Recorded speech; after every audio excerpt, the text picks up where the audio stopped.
It's the Hoffman Show. We're on the Team 980. We're always live as well on the free Odyssey app. Oh, my God, Anthony. These headphones look terrible. I look like a giant dork.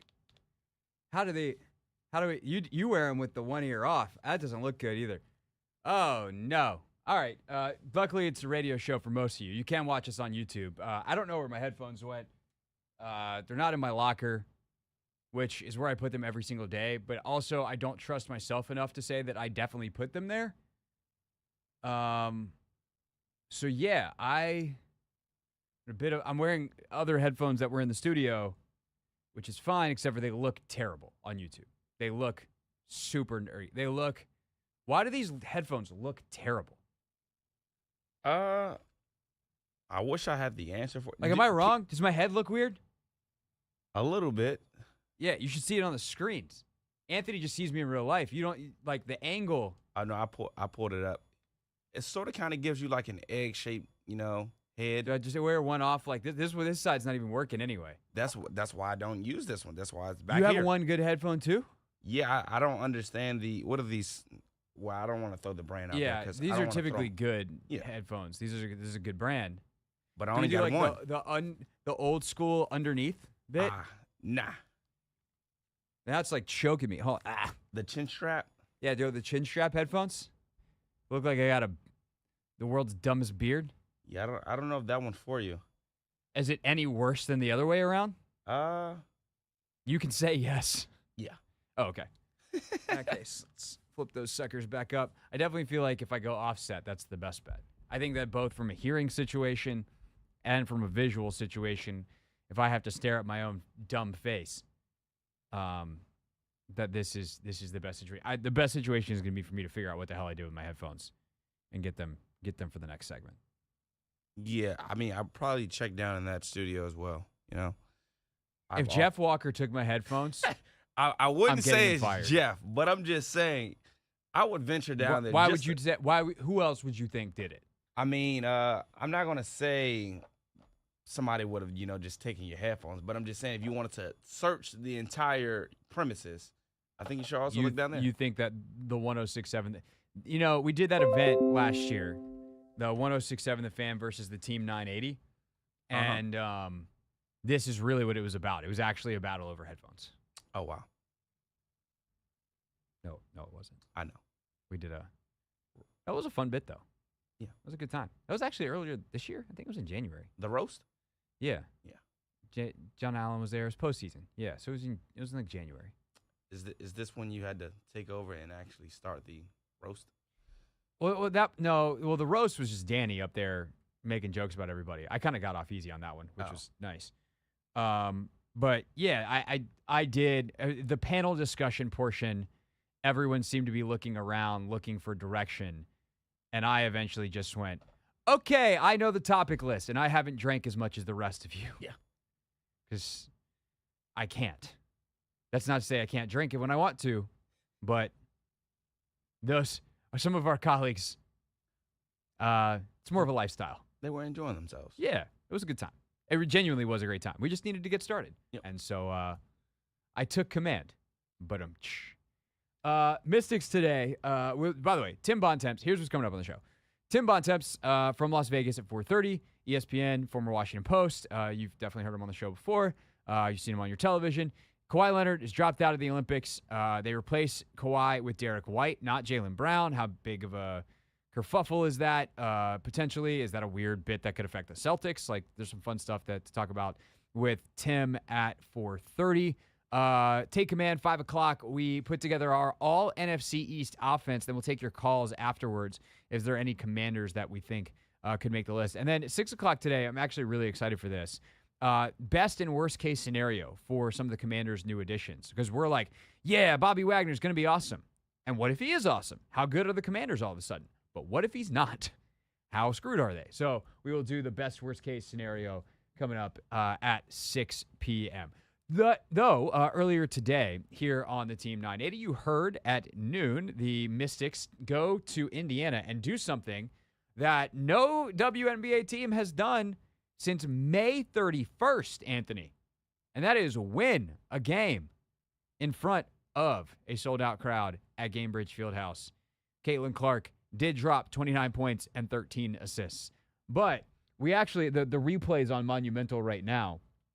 And we kind of just got past what I thought was the turning point of the game. And it came in the third quarter, about 4 and change to go. And the Mystics were up by as many as 22 points in this game. They played really, really well in the first quarter. That's definitely been their thing. And, fantastic start again. They win the first quarter 26-17. They win the second quarter 25-20. And then the third quarter, Indiana's starting to cut into the lead a little bit. They didn't really do their full damage until the fourth quarter, which Indiana won 29-13. But luckily, Washington had picked up enough of a lead. But they start to cut into it a little bit. Lead's getting, cut. It's, let's see, what is it? 51-37 at half, so 14-point lead. It gets down to 10, then back up to 8, or back down to 8, and it's kind of floating around in that range until let's see, where is it? About 4 minutes to go. Where is this foul in the game log? About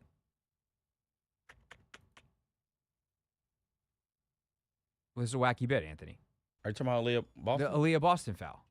Is it in the fourth quarter? Or am I losing my mind? No, it was in the third quarter. Why is it not in the game log? Does it say Aaliyah Boston turnover? Offensive foul. I do not think so. I'm losing my mind. It should say. This is terrible radio. Offensive foul. Aaliyah Boston. I know the timestamp. I'm staring where it should be. There it is. Mystics Coaches Challenge. 4:25 to go, or 4:44 to go in the third quarter. Mm-hmm. And Aaliyah Boston posts up Stephanie Dolson and spins and hits her with an elbow in the face. And at that point, it was a 12-point game. And that would have cut it to 10 with Boston going to the free throw line and a chance to make it 9. Instead, Boston has to check out of the game, and Ariel Atkins makes a jumper, Dolson makes a 3, and suddenly the lead's back to 17. And that point in the game was the difference in what ultimately wound up being a 5-point game, the lead being too big to overcome for Indiana in the fourth quarter and not. And by the way, Aaliyah Boston not being able to participate for much of the fourth quarter because she was on the bench with foul trouble. She did not come back into the game until the fourth quarter because she had, I believe that was her 5th foul. Yep. So that's the game right there. But I also think, I think if you're Washington, while you're obviously happy with the win, in some ways this is like the coach's dream where it's like, hey, we won, winning, good, like that, but we definitely have a lot to work on, and nobody actually feels that great coming out of it, so it's pretty easy to make those corrections in the film session. I feel like this game sort of kind of encapsulated, the Mystics season. I feel like every game we're playing well in the first half. We're in the game. Most of the time we're up. We're leading.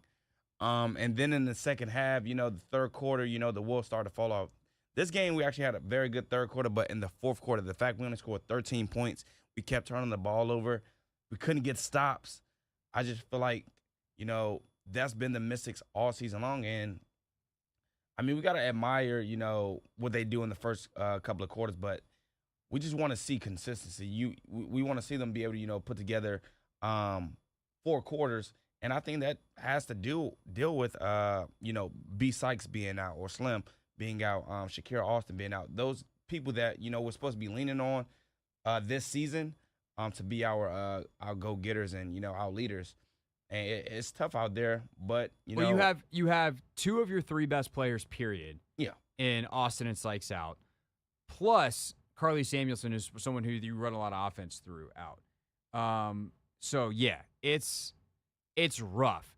Plus, Aaliyah Edwards is still on a minutes restriction. She's plus 11 in this game. She's 12 points, 6 rebounds, 4 assists in 21 minutes on 4 of 8 from the field and 4 of 5 from the free throw line. Like, her minutes win you the game. But she can only play 20-ish minutes, and that's a big deal. Meanwhile, Clark is out there playing 38 minutes because they're just ready to run her into the ground, apparently. Christy Sides just like, Clark, come out. Kelsey Mitchell's the same way, by the way. They play their starters a ton of minutes. And, Clark's able to accumulate 29 points, 13 assists, 5 steals, 3 blocks, 5 rebounds. And I don't know how many players have had that stat line in WNBA history. I'm actually going to see if I can look that up in the break. But that's an insane stat. But also, like, they get lucky. Like, Lexi Hull only plays 20 minutes in this game, and she's clearly been one of their best players recently. Nalissa Smith has a not very great game. So, yeah, it's this is the league, though. What makes the W great, actually, is the parity. Is the fact that on any given night, the team that is in last place can compete with the team that's in first. And we've seen it this year. I mean, this Indiana team got beat by almost 50 by New York once. 2 weeks later, they beat them.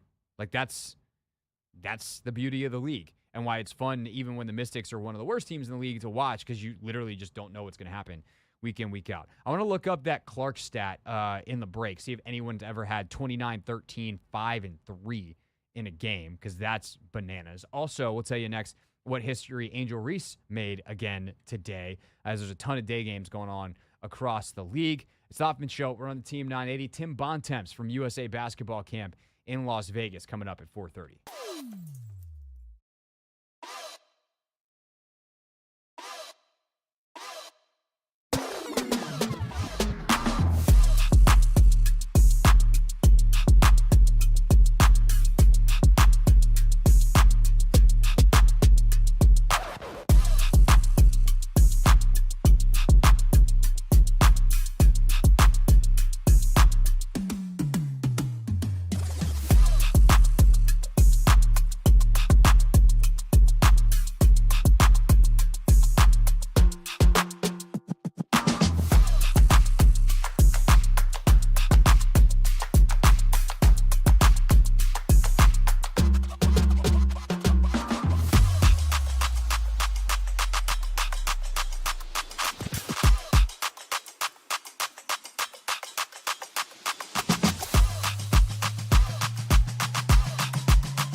Tim Bontemps coming up in 10 minutes from USA men's basketball camp out in Las Vegas. All right, Anthony, I'm trying to use this Stat Finder website, and it is not being kind to me, but I think I've got it figured out now. We're looking for WNBA player games with at least 29 points and at least 13 assists. If we search that, there we go. We've got, let's see. It says 900 and, no, that's points. So we want to reset that, and we want it to be at least 29 points. And we want to add at least 13 assists. When I did this without even all the other stuff that Caitlin Clark did today, the first time, it gave me just Clark, which there's no way she's the only player that's ever had 29 and 13 in a game. Oh, that's player careers. Dang it. Reset. Stop doing this. This is killer. We are just crushing radio today. We're doing such a good job of having everything prepared and everything ready to go. We want WNBA player games, regular season, at least 29 points, at least 13 assists. All right, search. There we go. It says it's just Clark. She's the only one ever. I wouldn't be surprised if she was, just because it's, first of all, it's hard to get 13 assists in a game.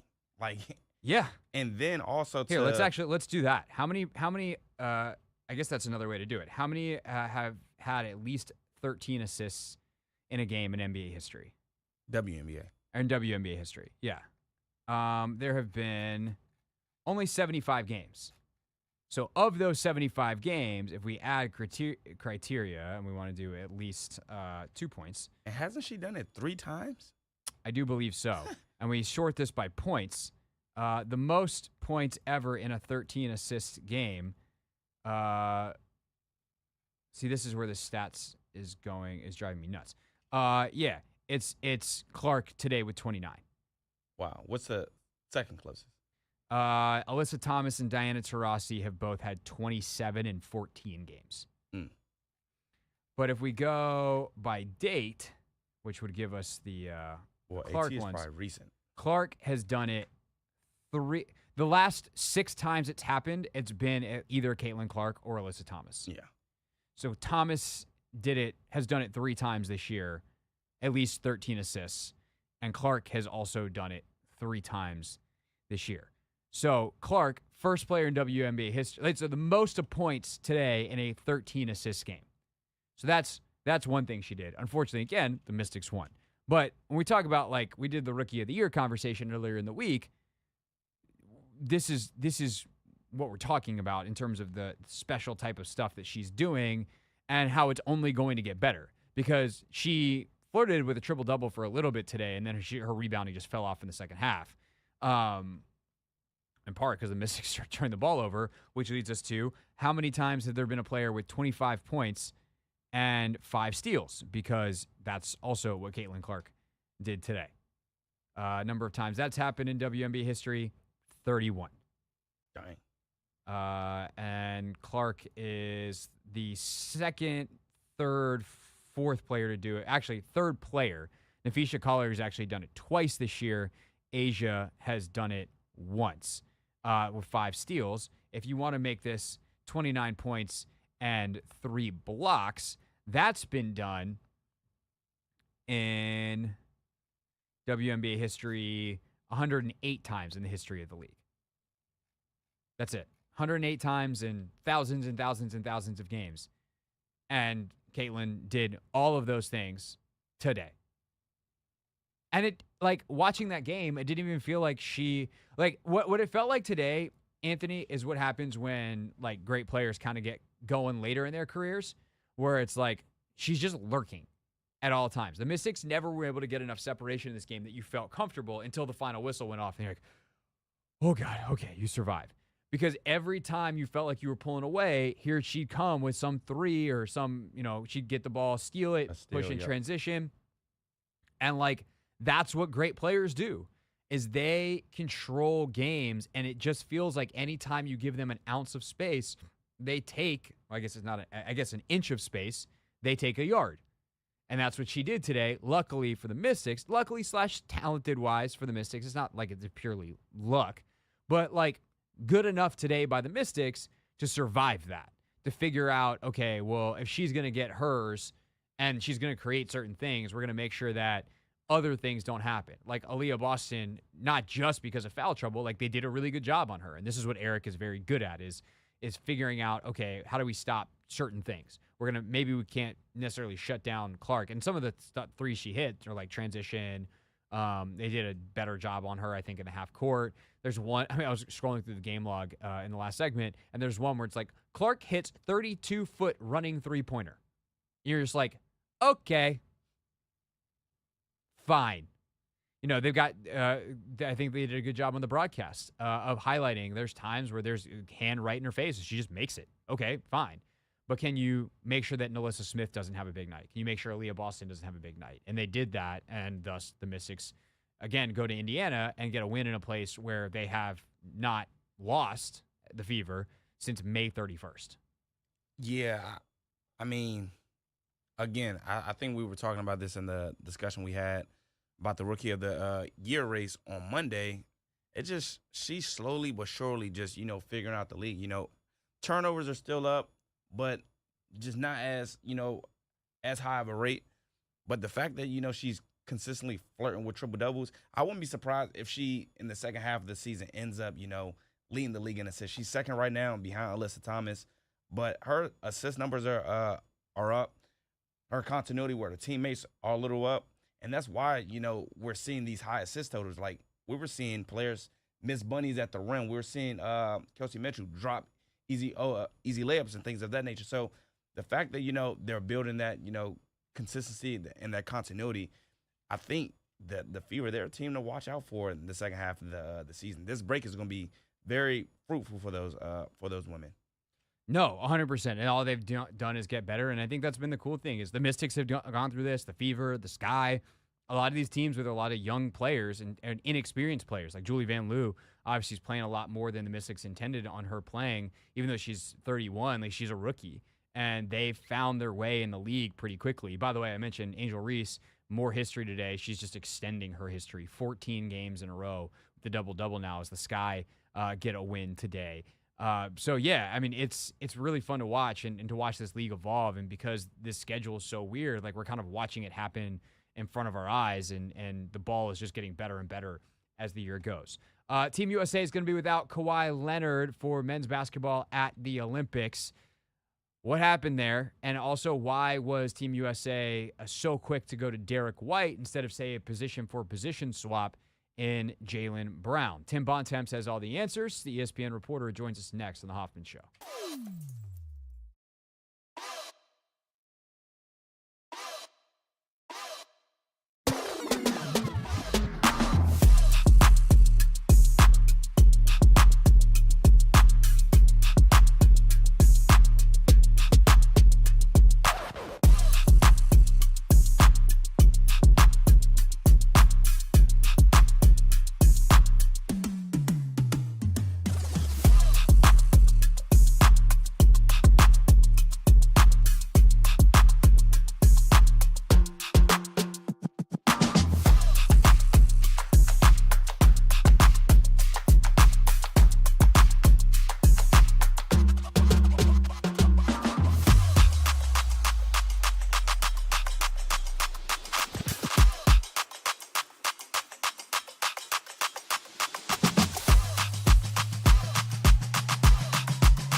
It's the Hoffman Show. We're on the Team 980, always live as well on the free Odyssey app, streaming live on YouTube. If you want to watch us at the Team 980, maybe you're driving home, want to keep going with the show, when you get there, just fire up YouTube on your smart TV, click over to the Team 980, and we are live for you there. And it's our pleasure now to welcome into the show, I think this is his first time ever technically on the Hoffman Show, but a guy that we've been having on for years and years, back to his days at the Washington Post. He's with ESPN now, and he's out in Las Vegas for USA basketball training camp. It's Tim Bontemps. Tim, what's up, dude? How are you? I'm doing well, Hoffman. How are you? Doing well. It's, I had this conversation with Golliver yesterday. It's very hot and swampy here, and then he told me it was 120 degrees there, and I guess I felt a little bit better, but not much. Right now, as I pulled up my phone to answer the call, it was 114 with a high of 116, and it was outside for about 90 seconds outside the arena, and it took me about 10 minutes to cool off once I got back inside. It was definitely steamy out here in the oven that is Las Vegas this week. Yes, and all the NBA folks are used to it because y'all are all out there for Summer League every year, and yet the NBA still sends you there for Summer League every single year. Nice news in San Diego, Craig. That's what I would say. I think San Diego. I think that's great. Toronto, I hear, is lovely this time of year. Like there's got to be literally anywhere but the middle of the desert in July. Yeah. Okay, so speaking of San Diego, the San Diego State alum. See what we did there? That's professional transition, Bontemps. Very professional transition. Kawhi Leonard is out of the Paris Olympics. Derrick White is going to be the substitute. When did you start hearing about, let's just focus on Kawhi for a second, then we'll get to White and some of the other ramifications there. But when did you start hearing that there was a real problem potentially for Kawhi Leonard? And ultimately, who is involved in making the decision for him not to play in Paris? Well, this isn't something that's really come out of the blue at all. I mean, my colleague Adrian Wojnarowski reported a month ago during the finals that if Kawhi was unable to play in the Olympics, that Derrick White would be the replacement. And, remember, go back to April, Kawhi was playing against the Mavericks in the first round of the playoffs, looked awful in Game 3 of that series, got shut down by the Clippers for the final 3 games of what wound up being a 6-game loss in the first round to the Mavericks, who went on to make the finals, of course.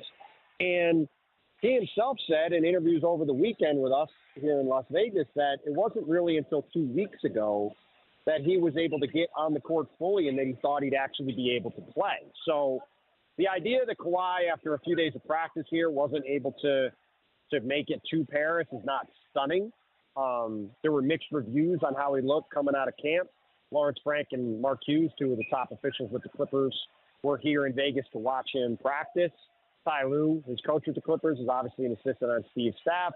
There's a lot of people involved here in determining how this is going to go. And I just think ultimately this is the day you're going to make a decision on what to do with guys, because Team USA is flying tomorrow to Abu Dhabi, literally on the other side of the world, to begin their exhibition, their international portion of their exhibition schedule ahead of the Paris Olympic Games. And so if you were going to make a change to the roster, this is the time to do it.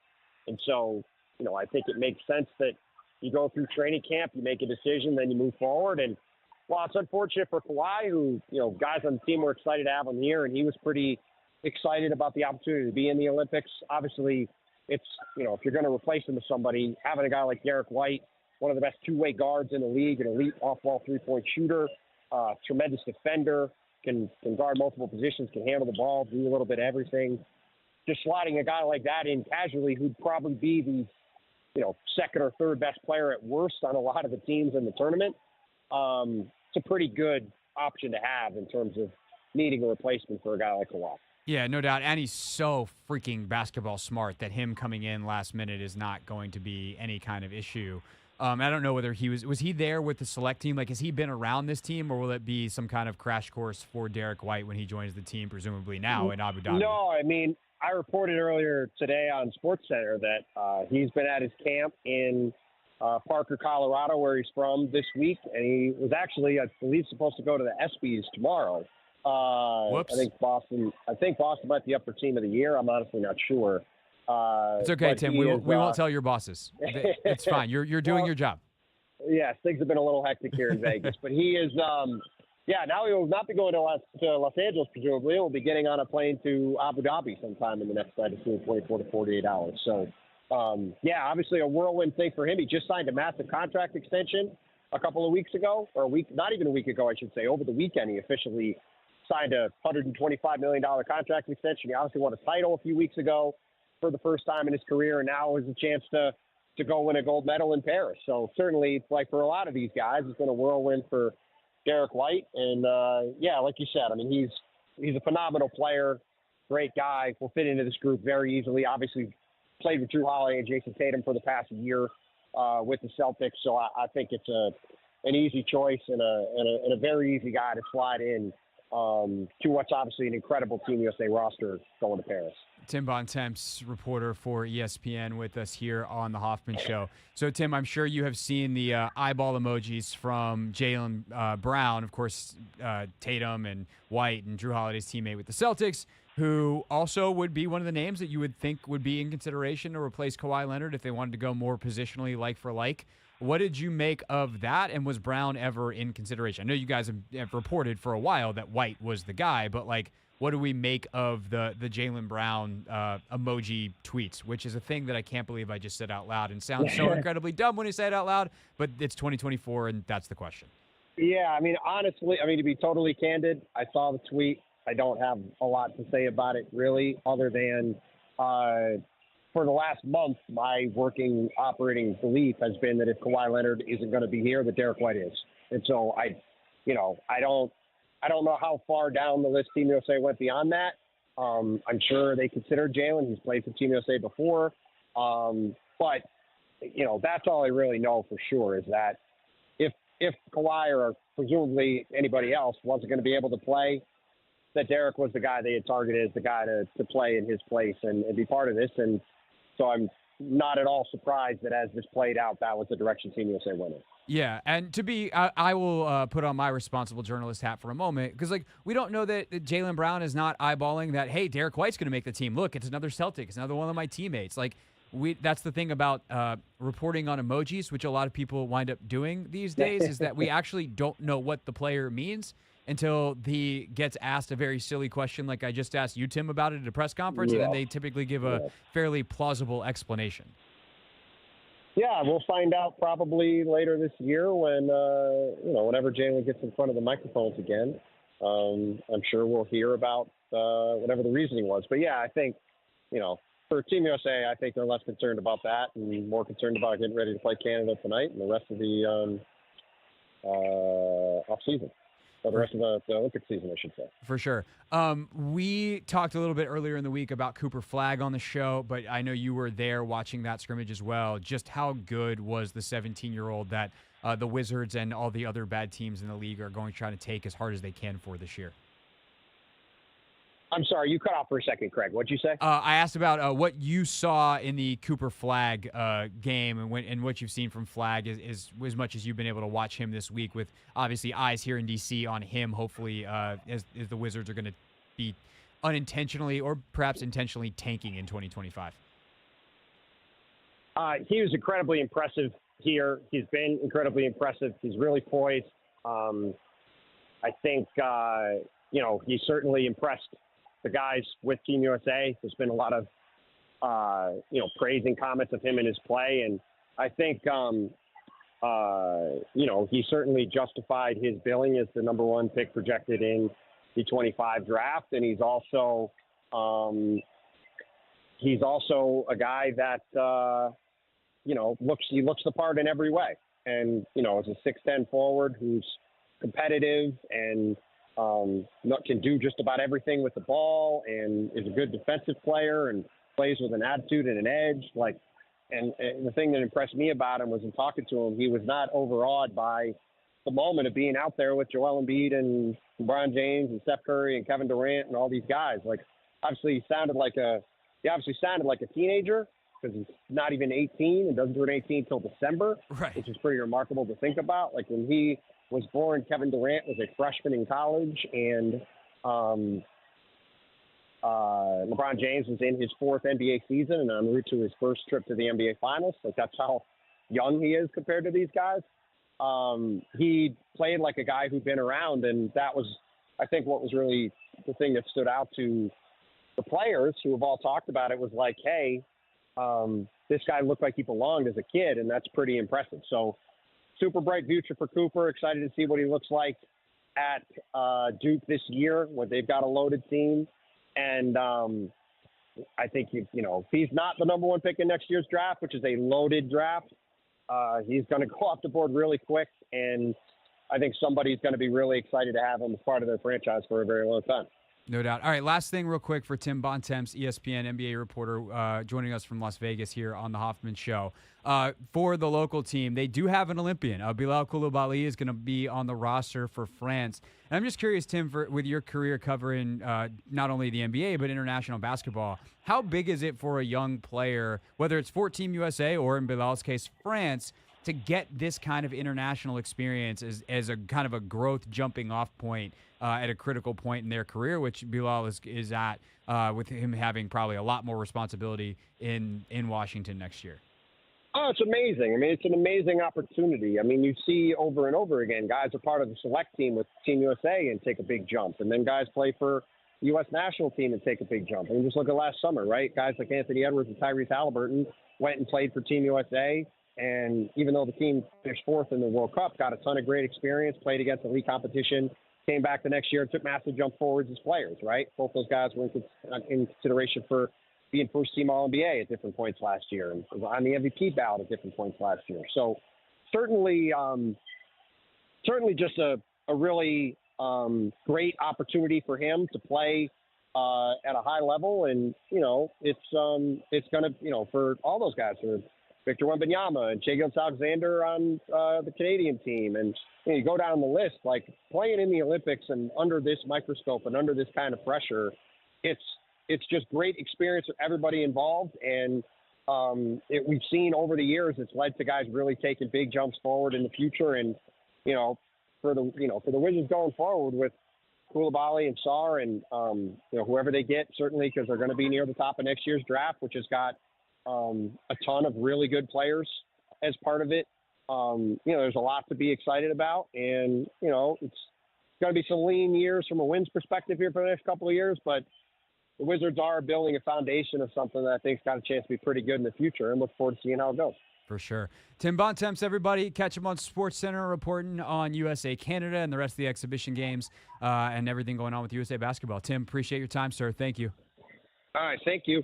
That is Tim Bontemps with us here on the Hoffman Show. When we get back, who should actually be the starting five for this USA basketball team? Anthony, I'm gonna throw some curveballs at Anthony's and see what happens when he swings. That's next here on the Team 980.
It's Hoffman Show. We're on the Team 980. We're always live as well on the free Odyssey app. And oh my God, England just scored. England! At the death! I didn't see what happened. I saw Netherlands getting a yellow card and then England celebrating. So I'm not going to lie, Craig. When you were talking with Tim, England had scored. And they called it off? They called it off just because the guy was like, when I'd say a hair offsides, he made a great cross, and then they end up scoring. Oh, my God. Oh, my God. It's Bellingham. Of course it is. Of course it is. I think they just subbed him in, too. Oh, no, that's not Jude Bellingham. Oh, no. It looked like Jude Bellingham from a zoomed-out shot. Oh, that's such a good shot. Through the wickets. Low. Into the side netting. That's where Kane scored earlier. Good corner. Man. Good corner of that Dutch net. Who scored it? 19. I think he just subbed in for Harry Kane and the other guy that plays for Man City. Wow.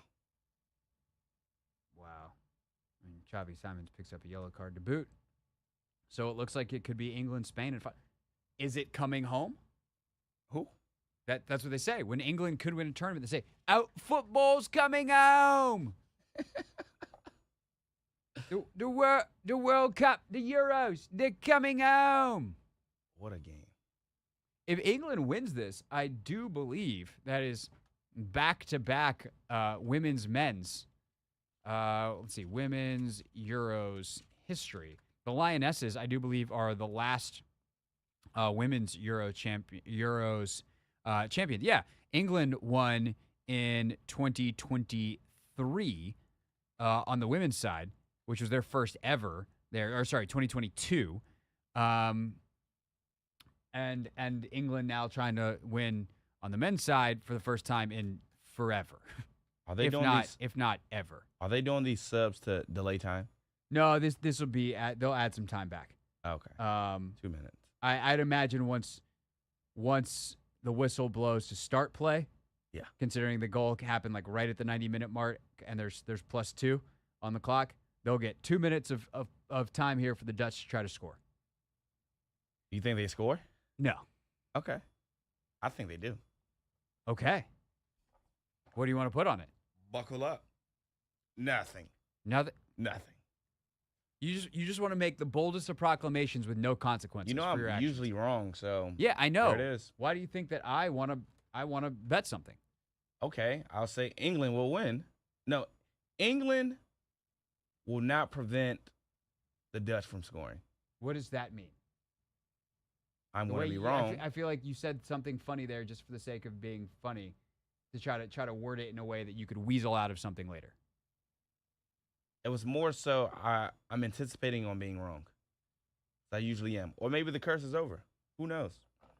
God, if you say England's going to win and then the Dutch come back and score. England's going to win it all. Well, you want to have a whole nation after you? We're not posting that clip on YouTube. Oh, my God. The Odyssey app is nationwide. YouTube is worldwide. We are not posting the Anthony said England is winning it all clip. Oh, to the English, I'm so sorry. They do look like the best team in the Euros, though. Felicidades a España por su... what's victory? Yo no sé.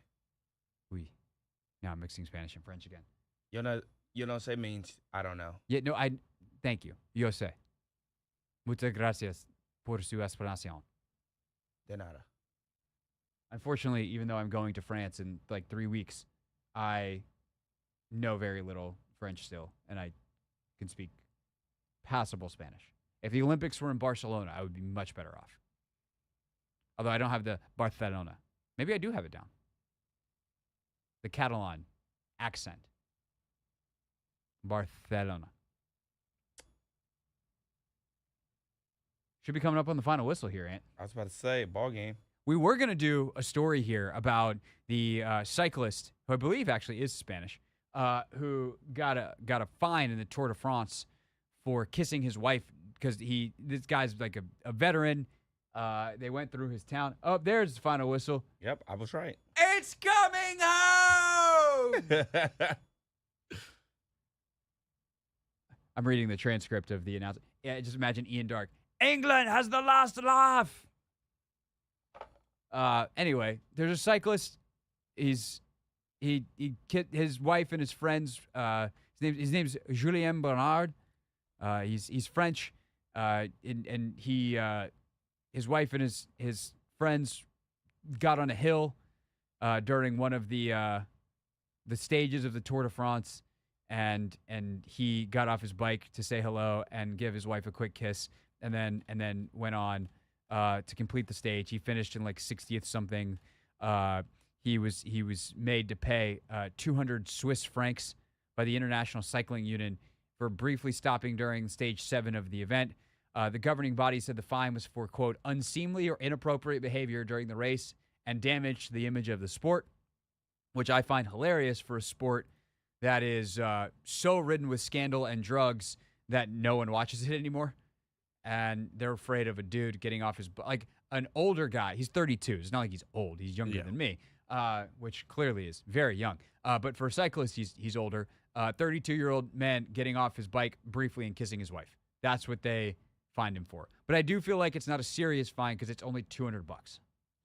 Yeah, but it's still a fine. A fine is a fine. It's annoying. It's an expensive kiss. Yeah. I would do it again if I were him. Yeah. Yeah. The memories. You laugh about the $200 later. Hopefully one of his sponsors is like, we'll pay the fine. Yeah. So that's what we were going to do, but then chaos happened in the Euros. Watkins the hero! England on to the final! When is the final, Craig? I believe it's Saturday or Sunday. The Copa final and the Euro final are on the same day. One's at 3, one's at 7. Soccer. Yeah, I mean the two are unrelated. Oh. They just happen. Well, they're not totally unrelated because they're happening during like the FIFA summer windows. That's how that works. Is like these happen when club teams have to release their players. It's actually that's why none of the best players in the world play in the Olympics for the men's, because in the FIFA calendar, which requires club teams to release their players, the Olympics don't fit into that calendar. They're in preseason. And so there's both a limit of under 23 plus 3 non-under 23 players, which goes back to like some of the amateurism days, but also the FIFA calendar rules really screw up the Olympics. That's why the men's tournament at the Olympics, it doesn't suck. It's just not the equivalent to this. Like, England would rather win the Euros than the Olympics because it's actually like the A teams versus the A teams. Yeah. The final is Sunday. Sunday, 3 p.m., Copa America final that night, which will be Argentina and Messi versus either Uruguay or Colombia. And by the way, if you want to see an absolute boxing match, cage match, rock fight of a soccer game tonight, watch the Copa America game between Uruguay and Colombia. Uruguay plays hard. And by hard, I mean kind of dirty. Do you like that brand of No. soccer? Oh, okay. Because they also flop a lot. You can't be both the bully and the flopper. Yeah, that's messed up. I hate that. It's my least favorite thing. But they're very good at it. They're very good agitators. I say that it's not my cup of tea, but I respect that cup of tea. Respect the game, yeah. I respect, I hate the. You hate the player? Yeah. Not the game? Yeah. It's the other way around. I hate the game, but I respect the player. Yeah. All right. When we get back, American football. Who are the best players, position by position, in the NFC East? We ranked them on Take Command. We put together a whole offense, and you'll hear Logan and I's experiment next.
It's the Hoffman Show. We're on the Team 980, always live as well on the free Odyssey app, streaming on YouTube if you like, at the Team 980. And our off-season coverage is presented by T-Mobile. Switch to T-Mobile and you can get tons of benefits and still save on every plan versus AT&T and Verizon. Use their savings calculator to find out how at T-Mobile.com/switch.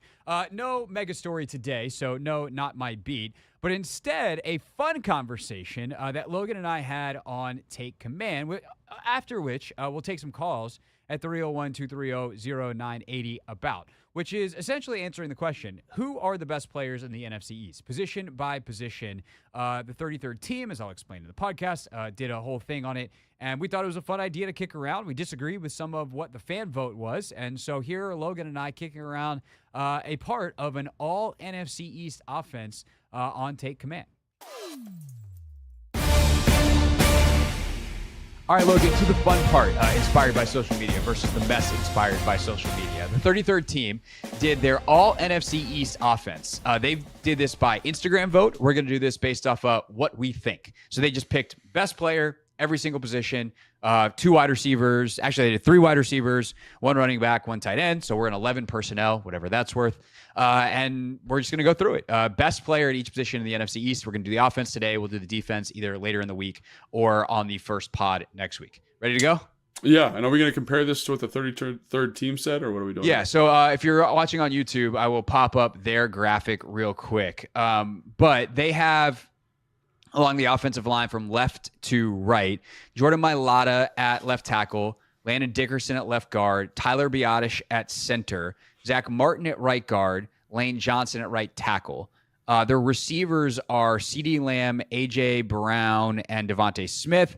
Dallas Goedert is their tight end. Jalen Hurts, the quarterback, and Saquon Barkley, with a whopping 91% of the vote, is the running back.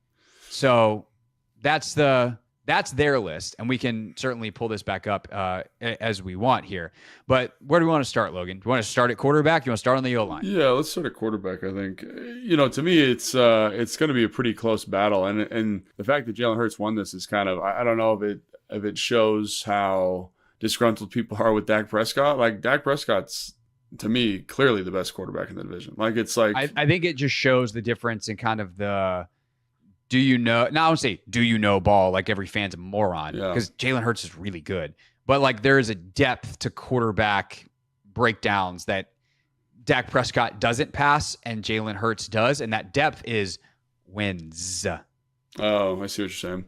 Yeah, I mean, playoff wins and stuff like that. But when you're just watching the position, like Dak Prescott, like if I'm starting a team and I'm picking from the quarterbacks in here, like Dak Prescott. Like, I guess I could make an argument that if I wanted to have a running element to my offense, which again is a huge deal, I might lean Jalen Hurts. But to me, like if you just look at the down-to-down consistency, like what he does at the line of scrimmage, like his accuracy, his kind of playmaking ability at the quarterback spot, and again, there's the Dak Prescott wildly inconsistent version, which again, like he'll go through 5 games where he looks like he's the MVP, and he'll have 2 where he's kind of dragging his face on the ground for whatever reason. But I think I'd rather that than Jalen Hurts, who again, I think he's a really good player. I think obviously he's one of the best in the division, best in the league, but there's things that came up in that little losing streak that they had that make me a little bit nervous, right? Like his lack of anticipation, which has been there throughout his game. Like, can he manage an offense without, that heavily kind of cultivated rushing attack around it? So all those things are there, and so I'd probably go Dak Prescott, and I'm just surprised that given Dallas's fans kind of hunger for social media and their kind of omnipresent vibe, like that he wasn't the guy that won that position. I also think that a lot of Cowboys fans are sick of Dak Prescott, which I'm just like, interesting. Be careful what you wish for. Yeah. Well, that contract's looming, right? So that's another thing. Well, there's that, and that definitely influences, right? Like, best player, it's not even close. The contract, okay, fine, is Dak Prescott whenever he finally gets paid, and if he's the 3rd highest paid quarterback in the league or something, like, should he be that high? No, but also he should probably be like 6th or 7th. And that's the thing with Dak is I just think he's underappreciated because the difference between him and Hurts is Dak's got a lot more tools on the tool belt. And people are like, oh, but Jalen can run. I'm like, yeah, cool. That's a neat trick. It's a really big and effective hammer, but like you need all the little, like Allen wrenches and stuff that you need to actually put something together. And Dak Prescott's got every tool that you could possibly ask for. And most of them are pretty high quality. And that's the thing that I don't think people appreciate about Prescott is the ability to, like you said, to get them in the right play at all times, to have the entire playbook available at the line of scrimmage, to make every single throw at a pretty high level. Does he have an elite arm? No, but he's got a really good one. Does he have like the most, is he Joe Burrow accurate? No, but he's like pretty damn accurate. But he can, again, that accuracy translates to all areas of the field in a way, and the anticipation that he throws with translates to all areas of the field in a way that it just doesn't for Jalen Hurts. Hurts is much more of and again, this is oversimplifying it. He does have examples, of course, on tape of him hitting throws over the middle, throwing with anticipation here and there, etc. But his absolute best is, let me throw the ball outside, 50-50 ball to Devontae or to A.J. Brown, and those guys are fantastic, and you can get away with it with them because they will win and win cleanly. And his accuracy down the field is pretty good on some of those deeper balls. Like some of the placement is really excellent. but it's just not as wide of a skill set, which we've talked about before. So I agree with you. Dak should be the quarterback And here. I feel like I just have to say this every time we do one of these lists. Like, that does not mean we don't like Jalen Hurts, right? Yeah. Like, just because I said I'm going to pick Dak in this example doesn't mean I don't like Jalen Hurts. It's the same thing with draft evaluations, right? The margin for error is very small, and like he has things that I prefer. Is he still a good quarterback, Jalen? Absolutely. Yeah. And I think that's important to keep in mind with all of these rankings. Kind of, these are our preferences, and this is why we kind of value the passer more than the athlete, more than the playmaker, more than the leader that I think that Jalen has showed. Like I think Dak does a lot of really special stuff. So I know the Dak playoff thing is it's not a very good piece of the resume, but he has won 12 regular season games, 3 straight, or the Cowboys have, and he's been the quarterback for the very large part of those. All right, quickly, let's do running back. Any reason that it's not Saquon Barkley? yeah, I mean, I was going to try and make an argument for Brian Robinson, and I think he's probably the second guy in the division, right? In terms of guy that you really value and can catch the football, has got good vision, good contact balance, but there's something special about Saquon's speed and playmaking ability, his size. Like, there's a reason that he was a top 5 pick. Like, he's special. And I think in that offense, he's going to be very special. When we talk about the offensive line here in a little bit, I think that's going to become very clear as to why. But I think B-Rob's close, but I think it's the playmaking ability, the athlete of Saquon, I think just puts him a little bit, puts him ahead, like kind of head and shoulders ahead of every other back in the division. I'm excited as we record this. It's Tuesday, but tonight there's a new episode of Hard Knocks, the Giants offseason. And watching episode 1 last week when Joe Schoen is just like in just absolute, I wouldn't say disbelief. That's not the exact word I'm looking for, but like he just like lived in a different world in terms of Saquon's value. Where some of his scouts are like, "Is anybody going to pay Saquon this?" And he's like, "No way!" And it's like, yeah, and it's going to be the team that's geographically closest to you, and that's not going to be good for you. So yeah, he's just a special player. Even if as a pure runner, like who would get the most rushing yards if all you ran was gap or zone or whatever, and what's blocked for, etc. Brian Robinson might have that like vision, whatever. The overall playmaking of Saquon is just unmatched. All right, let's go along the line, and then we'll get to the rest of the skill guys at the wide receiver position. Left tackles. There's stiff competition here. Jordan Mailata wins the 33rd team's vote, but one of the top comments is not having Andrew Thomas on here is actually ridiculous. Yeah. Do you believe with the Giants' hot spot, or are you more in the Jordan Mailata camp? I think when you watch the film, I obviously Andrews is tremendous. He's an excellent football player, and that's part of the deal here of having good players at good positions across the division. Is I look at Mailata though, and I think Mailata is maybe a top 5 offensive lineman in football at the moment. Like, that's how good he's been playing. That's how much better he's gotten. That's the type of athlete you're dealing with, the physicality, the size. Like, there's times where you're like, man, he's not in distress here against a really, really good pass rusher because he's 385, he's 6'8", and he can run. Like, he's just an athlete that is so unique. And so I would have to give the slightest edge to him just because he's also been a little bit healthier. He's been a little bit more consistent. And again, that's Andrews. Like, if he was playing left tackle for me, I'd be doing backflips, right? I think he's probably a top 10 player at the position. I think Mailata's in that top 5, top 6 kind of category for me. So for me, this feels right. And I'm a Mailata fan because of all the stuff he can do, the pass pro, the run blocking, the consistency, the lack of penalties, the solid technique. It's all there for me. So I'm going to say Mailata. Yeah, I'm not going to argue with you on O-line. I think Andrew Thomas is probably the best player on the Giants. Now, like, again, this is one of those things where, like, if I was like doing this actually, I would probably say, oh, like, he'll just play guard. You know what I mean? Like, he'll be he'll be the left guard. Like, because like I want the best guys, right? So like, why am I going to be?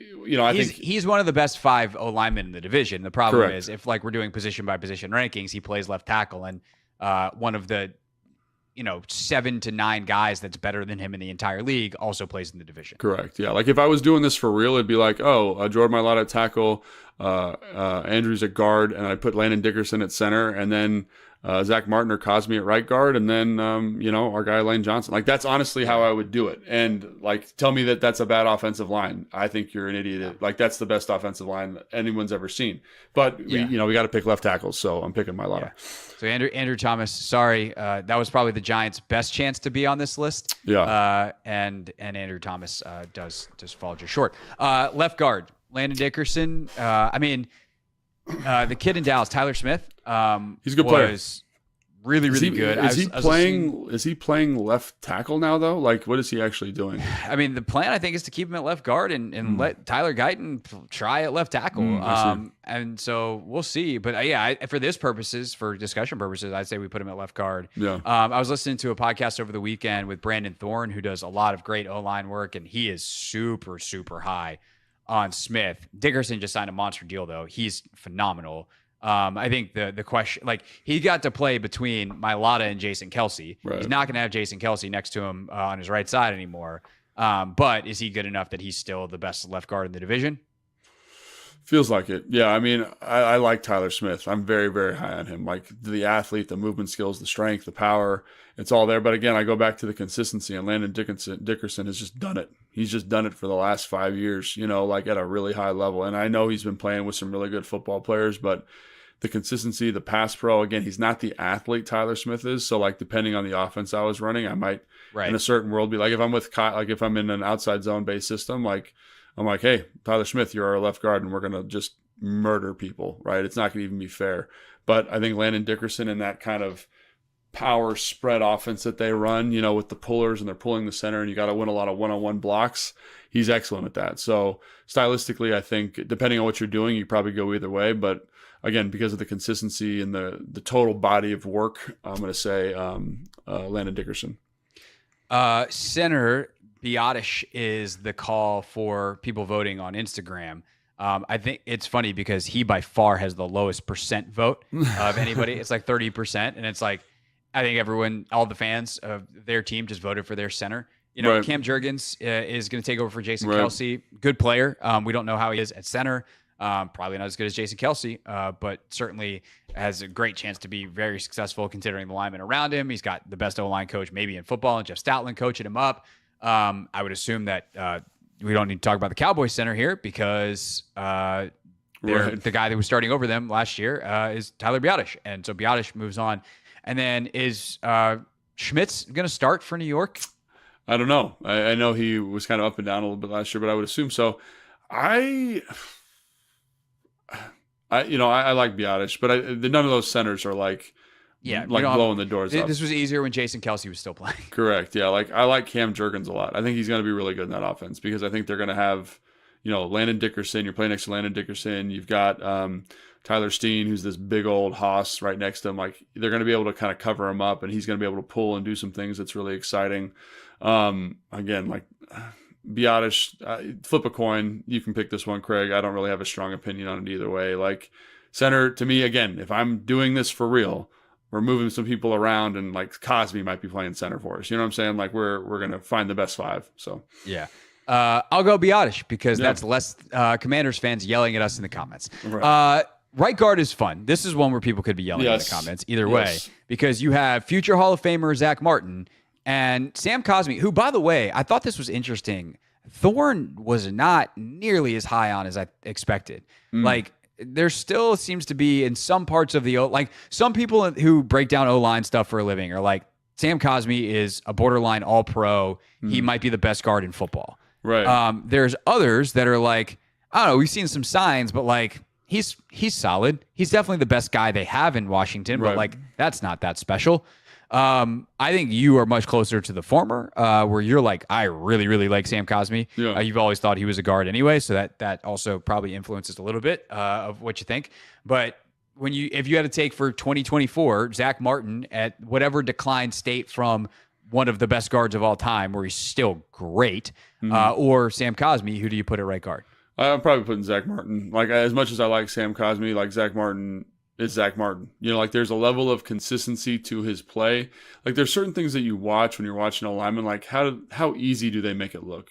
Mailata makes it look incredibly easy. Zach Martin makes it look incredibly easy. Like, and he's always done that. And I know he's declining. His grades aren't as good as they were, but he's a heck of a football player. And I think, I understand, like, I'm very high on Sam Cosmi, but I understand the people that are a little bit lower on the internet about Sam Cosmi. Like, there's a little bit of an inconsistency to, like, bull rush power kind of stuff that Zach Martin doesn't have. Again, I think he's going to develop. I think I'm high on Sam Cosmi. He's awesome. And he's much in the same way Tyler Smith, there's some inconsistency to his game. Cosmi kind of feels the same to me right now, right? Like, eventually he will be the best right guard in the division, just like Tyler Smith eventually will be the best right guard in the division. Just right now, I'm going to give it to the old head just because of how I think it's hard to overstate how good he is and how consistent Zach Martin is. Like, he's the guy, like, and he's just, it just, you watch him, the power that he plays with, the technique that he plays with, his ability to anchor versus like power rushers. It's just, it's pretty high level. So, yeah. I mean, he's going to the Hall of Fame. Yeah. He's a good football player. Yeah. And he's still, even if he's not like his absolute supreme peak, he's still pretty close to it. Yeah. He's very good. So unless that falls off dramatically, then Cosmi could wind up being the right answer this time next year. But definitely is still the standard, along probably with Quentin Nelson at that position in the NFL. Speaking of the standard, we don't need to spend much time at right tackle. Lane Johnson is the man. Lane Johnson's the man, and he's probably the second best offensive lineman in football, maybe the first best, depending on who you ask. Like, he's him and Trent. Yeah, him and Trent, and then Tristan Wirfs would be the other guy that I'd throw in there. Like, those three dudes are pretty special. Penei Sewell, maybe another guy that's kind of in that mix, and then you got your Jordan Mailata. Like that's kind of what you're dealing with there. So he's very special, and I think just the athlete, the strength, the athlete. I can't overstate how athletic he is and how he moves and how he can like. He played. This was 2 years ago in the championship game against the San Francisco 49ers and had a torn groin and looked unfazed. And I've watched Bosa just make dudes look like they don't belong in the league. So just to kind of give you a tier, like, even when he's like 70%, like, he's just another tier above. And I think he's a very special football player. And we were given the 33rd team some guff because they had all these Eagles guys on there, but they do a great job with those offensive linemen of identifying talent, getting them in there, keeping them around. And again, that's a very special group in Philly. No doubt.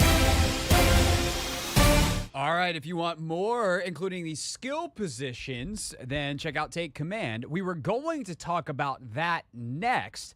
However, we have breaking news. That breaking news is back to football, if you will, instead of the American variety, and it is that Gregg Berhalter is done as the U.S. men's national team soccer coach. We've interviewed Berhalter before on the show. We've obviously talked about the struggles of the U.S. team since he was rehired after the World Cup.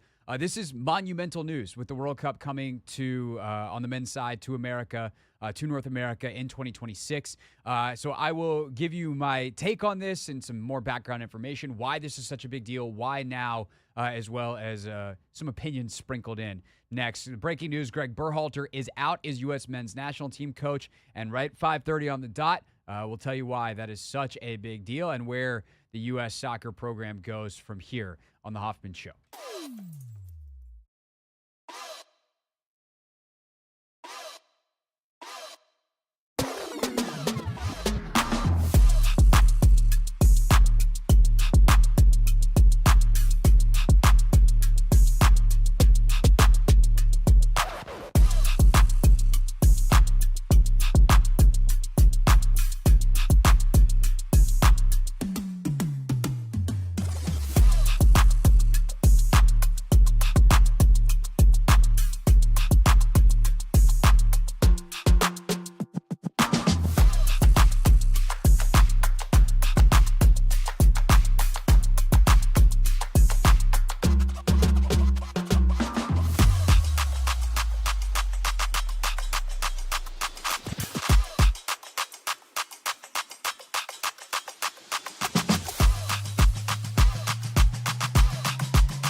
It's the Hoffman Show. We're on the Team 980, always live as well on the free Odyssey app. And we have breaking news just moments ago.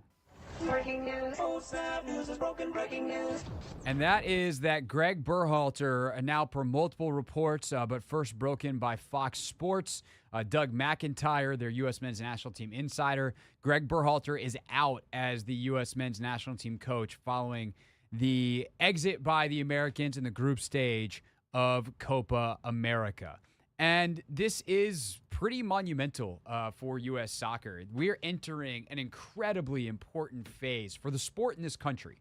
And I know that sounds like a big statement, but we saw a pretty significant growth in the U.S. in soccer participation at the youth levels after the 1994 World Cup. And at that point, the World Cup was still not remotely close to what it is today, a billion-dollar enterprise in its own right as a tournament, nevertheless part of the multi-billion-dollar FIFA. I mean, soccer was still obviously people have been playing soccer in the U.S. for decades and decades and decades. But the expansion of soccer in this country blew up after 1994. Specifically speaking, in the 5-6 years following, I have to look up the exact date, but MLS started. Not like MLS is as old as the English Premier League. There hasn't been a premier soccer league to the extent that MLS is even premier, but the top flight soccer league in this country for very long relative to the NBA, Major League Baseball, et cetera, et cetera. 1994 was the last time the U.S. hosted the Men's World Cup, is enormously significant in terms of the growth trajectory of this country. And 2026 is next. The U.S. is splitting hosting duties with Canada and Mexico. The final will be played here in the U.S. It will be played at MetLife Stadium just outside of New York City. Of course, home to Jets and the Giants, as so many of you listening know.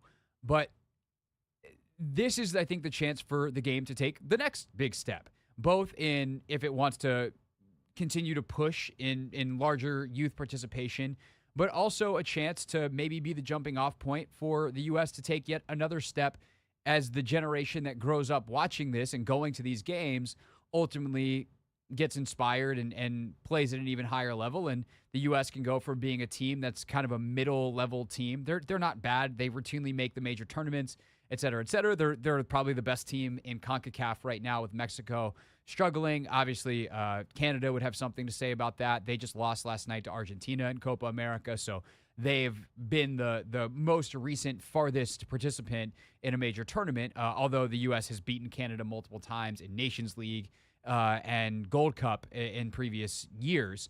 So head-to-head, the U.S. has been better.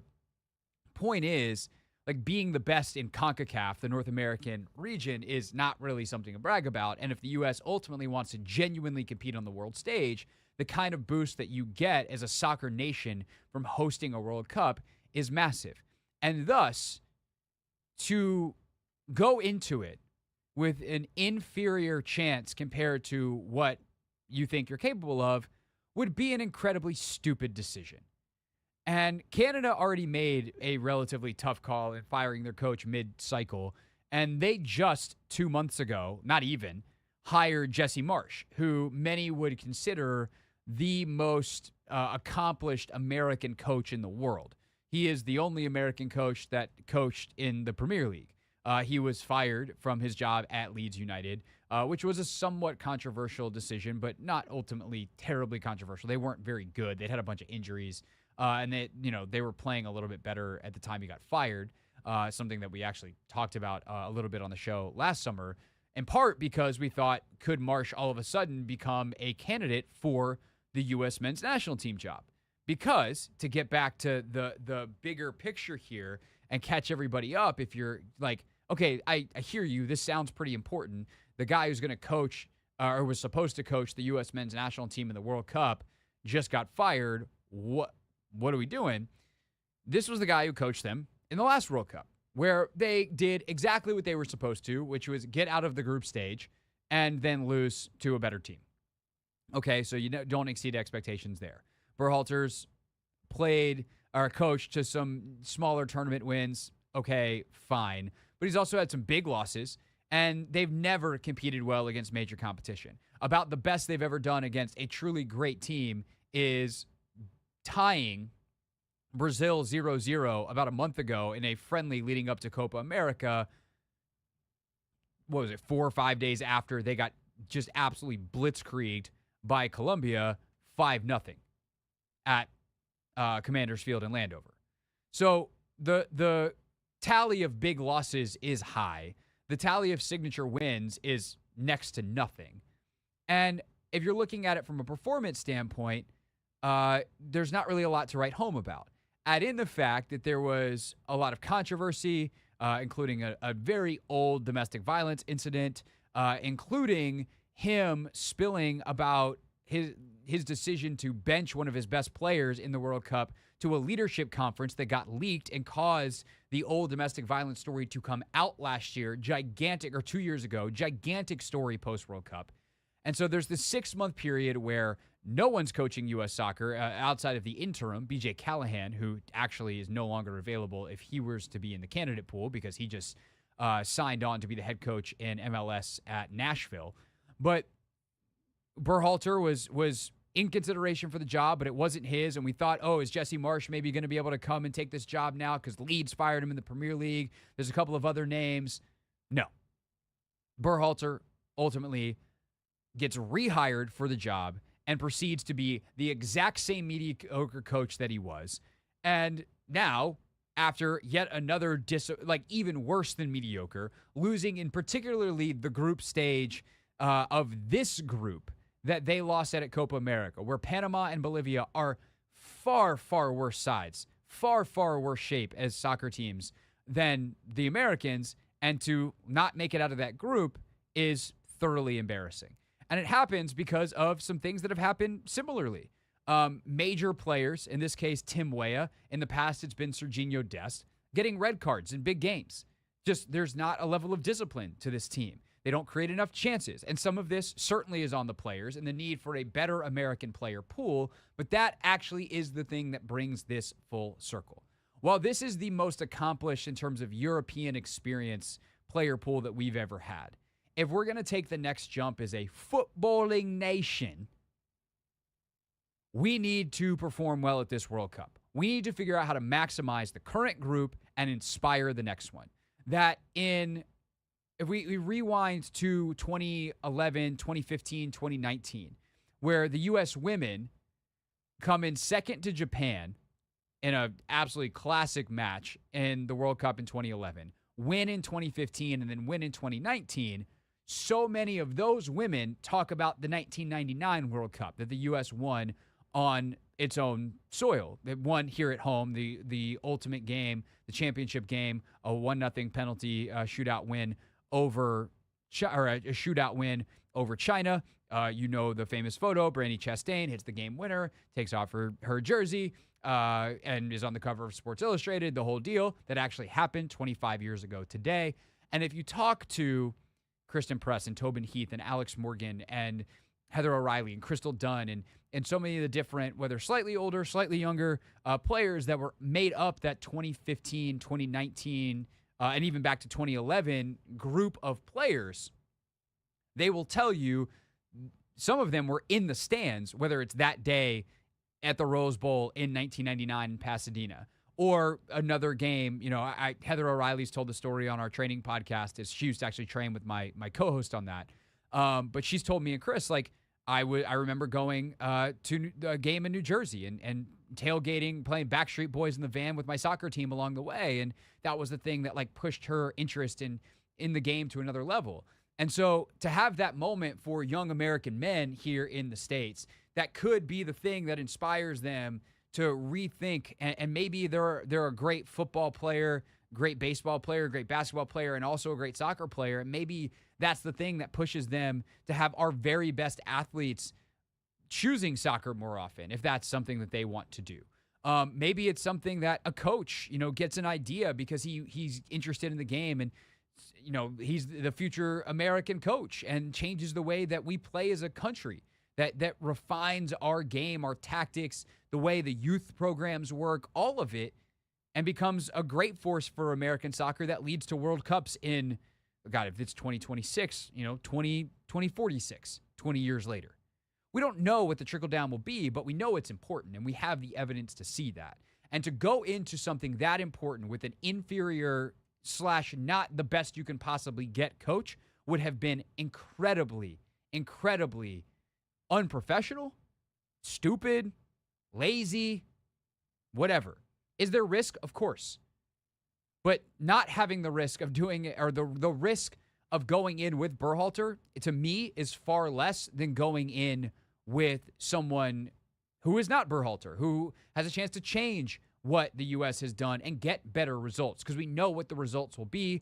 Gregg was the coach for 6 years, and ultimately that was enough to see what he is. So the breaking news, Gregg Berhalter is out as the head coach of the U.S. men's national team. I can also give you a couple of names to watch for potentially, and I know we got a ton of soccer fans that listen to the show. And even if you're not a soccer fan, I'm curious what your interest level is in this with the World Cup coming in 2026. 301-230-0980. Take your calls next on The Hoffman Show.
It's the Hoffman Show. We are always live on the Team 980 and the free Odyssey app. You can listen nationwide anytime, anywhere to the Team 980 on that free Odyssey app. And, of course, you can listen to the show on your time because we put it up in podcast form, which you can get on the Odyssey app or Apple Podcasts, Amazon Music, Spotify, wherever it is that you get your pods. Just search the Hoffman Show, and any of our show is available to you anytime, anywhere.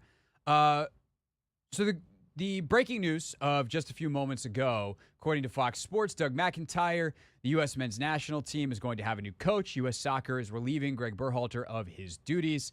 And now they embark on their second search in about 18 months for a head coach. Of course, their last search led them back to Gregg Berhalter, which, Anthony, has led to a lot of unoriginal jokes on Twitter where everyone's just like, candidates to replace Gregg Berhalter per U.S. Soccer could include Gregg Berhalter. Ah, ha, ha, ha, ha, ha, ha.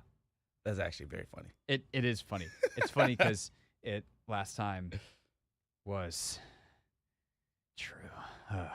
But I actually got a good question on Twitter, a thing that I don't say very often. But I got a good question on Twitter from Brian, who says, do you trust the people selecting the next coach considering they had Berhalter gone and brought him back? Because Berhalter was initially hired by not these people. These people are headed by Matt Crocker, the president of U.S. Soccer.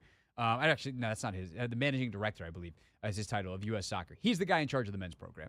And Crocker didn't hire Berhalter initially, but when they did the second search, if you will, ultimately brought him back. And I think that's a good question. And I don't have a direct yes or no answer. My answer, though, is kinda. Because I don't think that it was a unanimous decision to bring Berhalter back the first time. I think ultimately, obviously, everyone got on the same page, publicly, whatever. But there's certainly been enough rumblings around Berhalter and that decision to make me think that there were some people in that front office who were like, y'all sure about this? And I think the other factor here is these are smart people who have had success in other places, and I just hope they learn from their mistakes. Now, not to say they're going to make a mistake and hire Berhalter again. Like, obviously, the last time he was out of contract, and they rehired him. So they didn't fire him and then rehired him. His contract was up, and then they could have very easily / should have made the decision to move on, and instead they were like, you again. We're going to run this back. And so my hope is that they look for the things they liked in Berhalter. Because to be clear, it's not like Gregg Berhalter was totally incompetent and the worst coach in the history of the planet, right? Berhalter was very well liked by players. I think he had some ideas that were probably pretty solid from a soccer standpoint, although he's certainly not the world's greatest tactician. I definitely don't think he's like the world's greatest motivator. He's an uninspiring person to talk to. I've talked about that before as someone who's interviewed him and someone who's watched his pregame speeches. Sometimes you see those speeches that are mic'd up in the locker room and you're like, wow, I'm ready to run through a wall. Like, let's go. I'm fired up. I'd watch his and be like, okay, sure. Let's go. Let's go kick the ball around the pitch. Nah. I think you can get a much more dynamic leader. I think you can get someone with some fresh ideas tactically and a much more clear vision of how to execute tactically the things that you need to on the international level. Someone who's got a better eye and feel for player selection. There's a lot of stuff that the U.S. can improve on in Gregg Berhalter, but it's not like the things that drew them to Berhalter are actually bad things. Having the respect of the players and having the ability to communicate with players is really important. So can you find someone who has those things, plus tactical acumen, plus better eye for player selection, plus maybe some more creativity in how some of the players are deployed? Because in international soccer, unlike the club scene, if you don't like your central midfielder, you can't go get another one. You could potentially take someone else in your pool of players and put them at that position. So you have to have a really clear understanding of what it is you want out of each role and how the pieces fit together. What's my actual best 11 versus, this guy's not really doing this job the way we want. Let's just sell him to another team and go buy another guy, which is how it works in the club scene. In the international scope, the players are the players, and you have to figure out the best way to coach them. So, quickly, here are some of the names that are up for consideration. ESPN did an extensive list of 16. I'm not going to give you all 16 necessarily here, but 16 names that could replace Gregg Berhalter. And it starts with someone who even non-soccer fans might have heard of, and that is Jurgen Klopp. Klopp was most recently the Liverpool manager. He has, at 57, decided to step away from that job on his own. He just doesn't want the day-to-day grind of a club team anymore.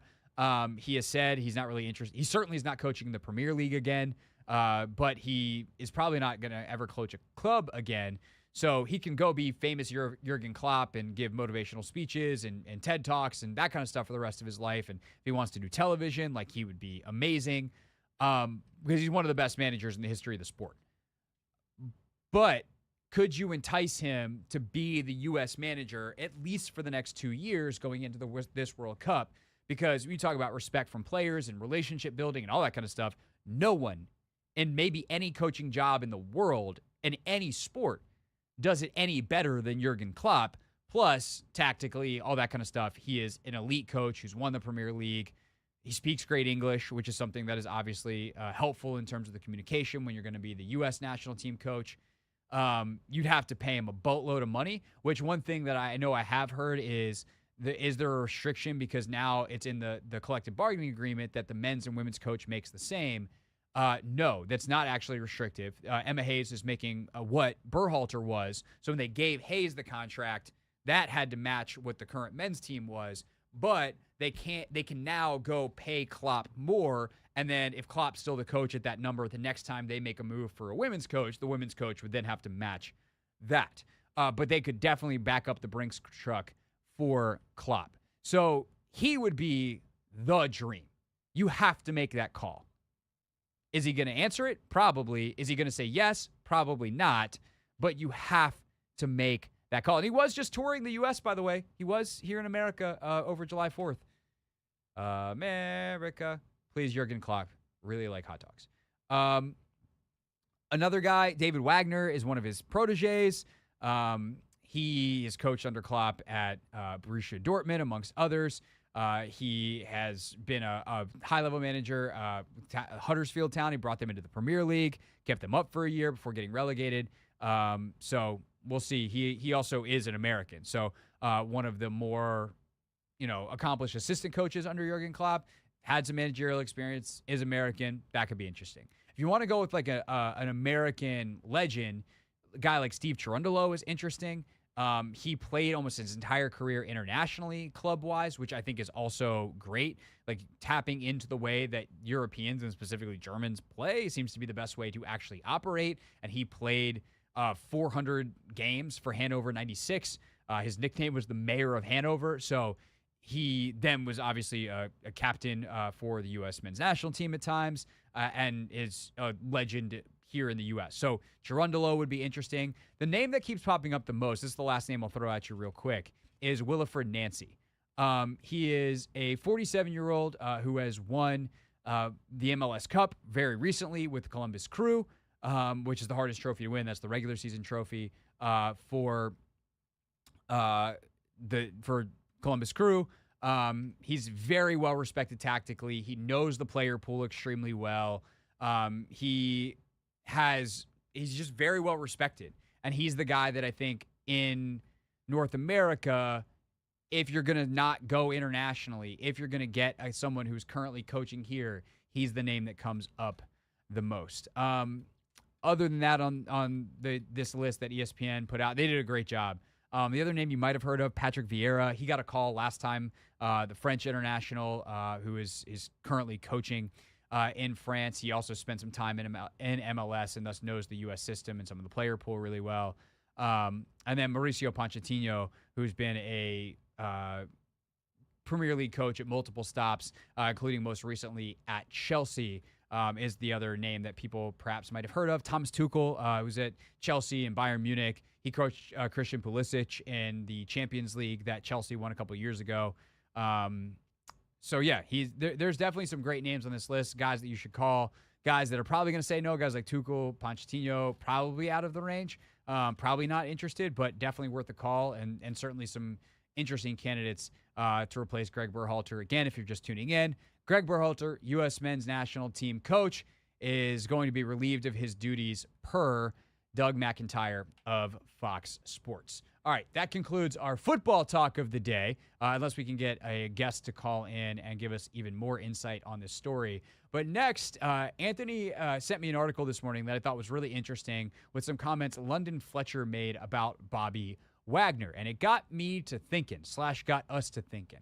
What are the best case and worst case scenarios for the Commanders' new additions in 2024?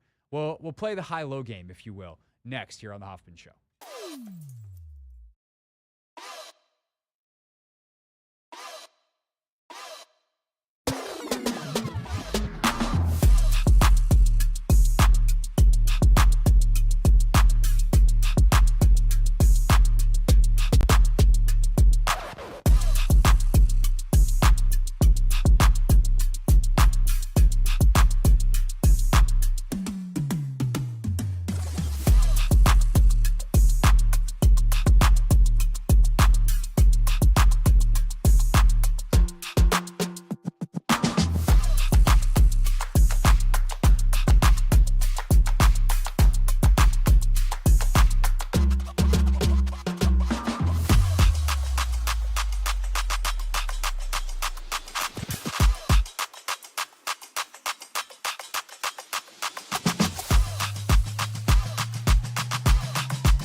It's the Hoffman Show. We're on the Team 980. We are always live as well on the free Odyssey app. And we'll get back to the best case, worst case Commanders situation in just a bit because we're continuing to react to the breaking news here on the Team 980 that Gregg Berhalter is out as the U.S. men's national team coach. And I told you if we could get one of our friends on to talk about it, we would. And lo and behold, one of our friends has come through. Sebastian Salazar, host of all pretty much ESPN soccer coverage. Few guys on the planet who know more about more soccer than Sebi joins us now. Sebastian, muchas gracias, senor. Thank you for your time on a very busy day. I'm sure it's a little chaotic for you as you guys plan Football Americas and everything you're doing with Copa America and the coverage and the podcast. And now we got a Gregg Berhalter story on top of it. What do you make of the news and the timing and kind of how long it took, the process they went through that ultimately results with Gregg Berhalter no longer being the coach of the U.S. men's national team? Yeah, I mean, in totality, it's not that much of a surprise. I think obviously what happened in the Copa America is just a blatant failure. So coming off that, his dismissal can't be that much of a surprise. And then last week there were reports that U.S. Soccer was going to make an announcement midweek this week. And it's like you would probably not tell people there's an announcement coming just to say we're keeping the status quo, right? If they really wanted to stay with Gregg Berhalter, they would have told us that right from the jump. And so I think there was a little bit of a strategy from the federation to maybe try and buy themselves as much time as possible and see if kind of the rancor and the intensity from the fan base towards Berhalter specifically would die down. I don't think that happened in a way that they could really move forward. If you look at like some of the federation's social media accounts on July 4th, when they sent out their like happy July 4th tweet, they had to shut off the comments. The CEO of the federation can't tweet about Major League Soccer or the National Women's Soccer League without like literally every response being fire Gregg Berhalter. So I think what they found was just there was an untenable amount of kind of negative energy towards this coach based on the totality of his body of work, but also very specifically this failure in the Copa America. And despite the fact that the leadership of the federation did not want to part ways with Gregg Berhalter, they really believed he was their guy. They backed him through really, really like major scandals. But I think the fans won out here. The fans and the media kind of hit an intensity in their message that has never been hit in this country before. And I think it's in a lot of ways a testament to the growth of the sport. So let me ask you this. Who's right? Because I know where I've sat, which is that I don't think he should have been rehired. If I'm remembering correctly, you were also in the same boat, and I've certainly seen some of your commentary in the post-Copa America where you're like, yeah, it's time to go. Like, what's the disconnect here between what U.S. Soccer and some of the officials there see and the mediocre results that we are, or worse, in the Copa America case, results that the rest of us are reacting to? Well, I think it's kind of just down to ambition. I think, you know, we call fans because it's short for fanatics. And so, you know, as fans, we, in many cases, both see the potential worst case scenario, but also the best case scenario. And right now, if you're an American soccer fan, you're looking at, like, beyond doubt, no question, the most talented generation of American players ever. You're looking at a home World Cup in 2 years. And so the hope, the expectations, maybe even a little bit loftier than they should be, but it's to reach a quarterfinal or to reach a semifinal. I think for U.S. Soccer, you know, the ambitions are different. I think it's much more of a business organization than a sporting organization. And so they looked at kind of what they wanted to budget for the men's national team coach, which is not much. They paid Gregg Berhalter around $2.2 million. Which, you know, is not money for you or I to sneeze at, but is also, you know, relative to national team manager salaries worldwide, it's not that impressive. Like countries like Paraguay are outspending us when it comes to the men's national team manager. Gregg Berhalter, I think, was 9th highest paid in this tournament, the Copa America. So I think fans, because of the player pool and because of this World Cup coming up, think the team should be playing better, and that if this manager's not showing us signs that he's taken him in the right direction after he already had a cycle with this team, you know, let's give him some credit for what he did, building this program out of the ashes of the failure to qualify for 2018, getting him to the 2022 World Cup and getting out of the group phase there. But if there's not progress, I think American fans are saying, hey, like, we're the United States of America. U.S. soccer ought to have some money. Why don't they go after a big name? Why are we limiting ourselves to Americans or to somebody of Gregg Berhalter's status? This generation of players can certainly play better, and I think it's only logical for fans to want a coach to bring that out of them. Sebastian Salazar, host of much of ESPN soccer coverage with ESPN FC, the Football Americas podcast and digital show, with us here on the Hoffman Show on the Team 980, reacting to the breaking news that Gregg Berhalter is out, and now per multiple reports, as the U.S. men's national team soccer coach. So, Sebi, like, obviously the dream would be go get Jurgen Klopp.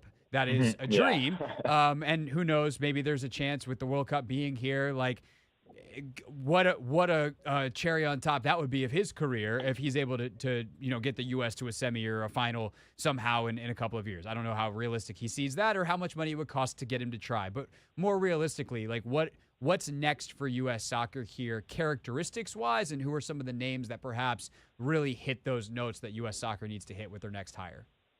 Well, so I would just address Klopp first, because I think in a lot of ways Klopp is kind of like a placeholder, right? He is the number one most available, hottest manager in the world right now, but he could easily be a Pep Guardiola or a Cholo Simeone or any of the best managers in the world.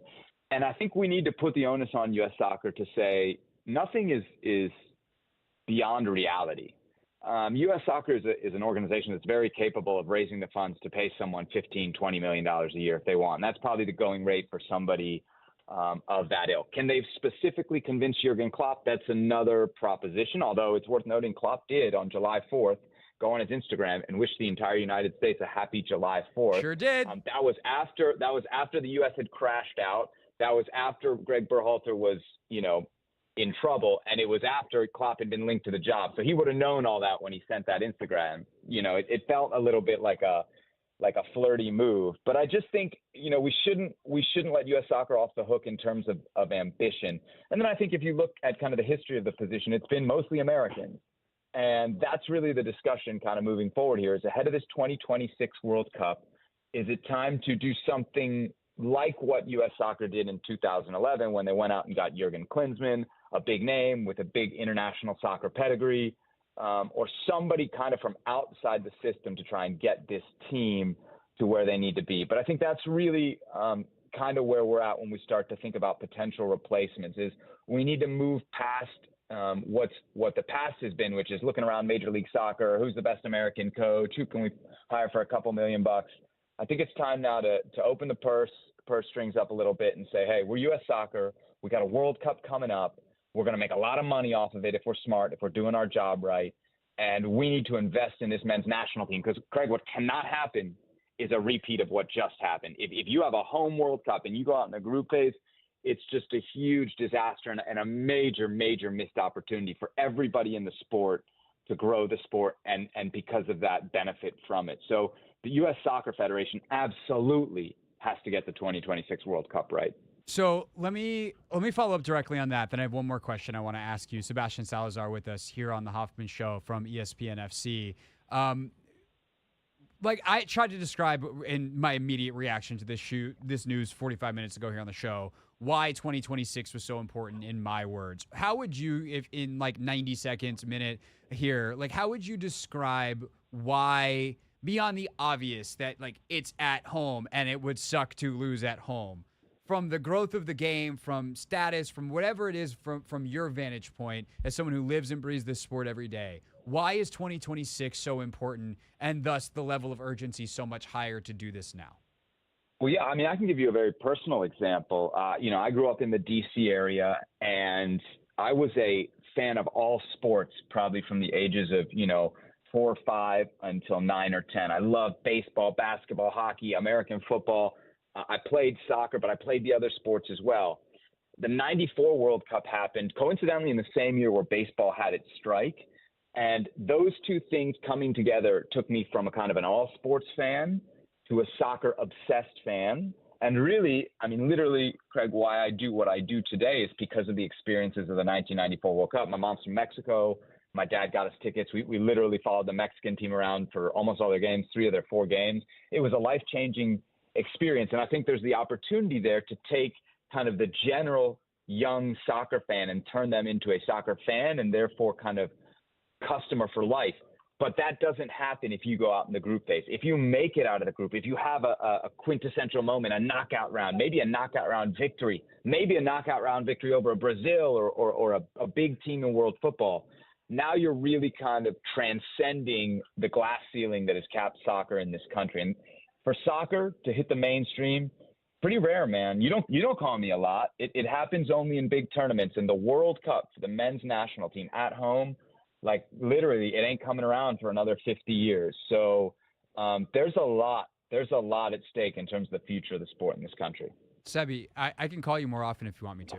We're friends. Like That's all good. Okay. I'm not asking for more work. Okay, yeah, that's fair. We don't even pay you for this. Like, you just do this because you're a very, very nice man, and we appreciate it. So let me ask you one final question here that I was asked on Twitter that I'm curious your answer to, which is essentially, do you trust the people in charge to get this hire right, considering they rehired Berhalter after he was out of contract following the 22 World Cup, went through the whole hullabaloo of 6 months and a search and the whole deal, and they relanded on Gregg Berhalter? That is the only hire that Matt Crocker and his group have made.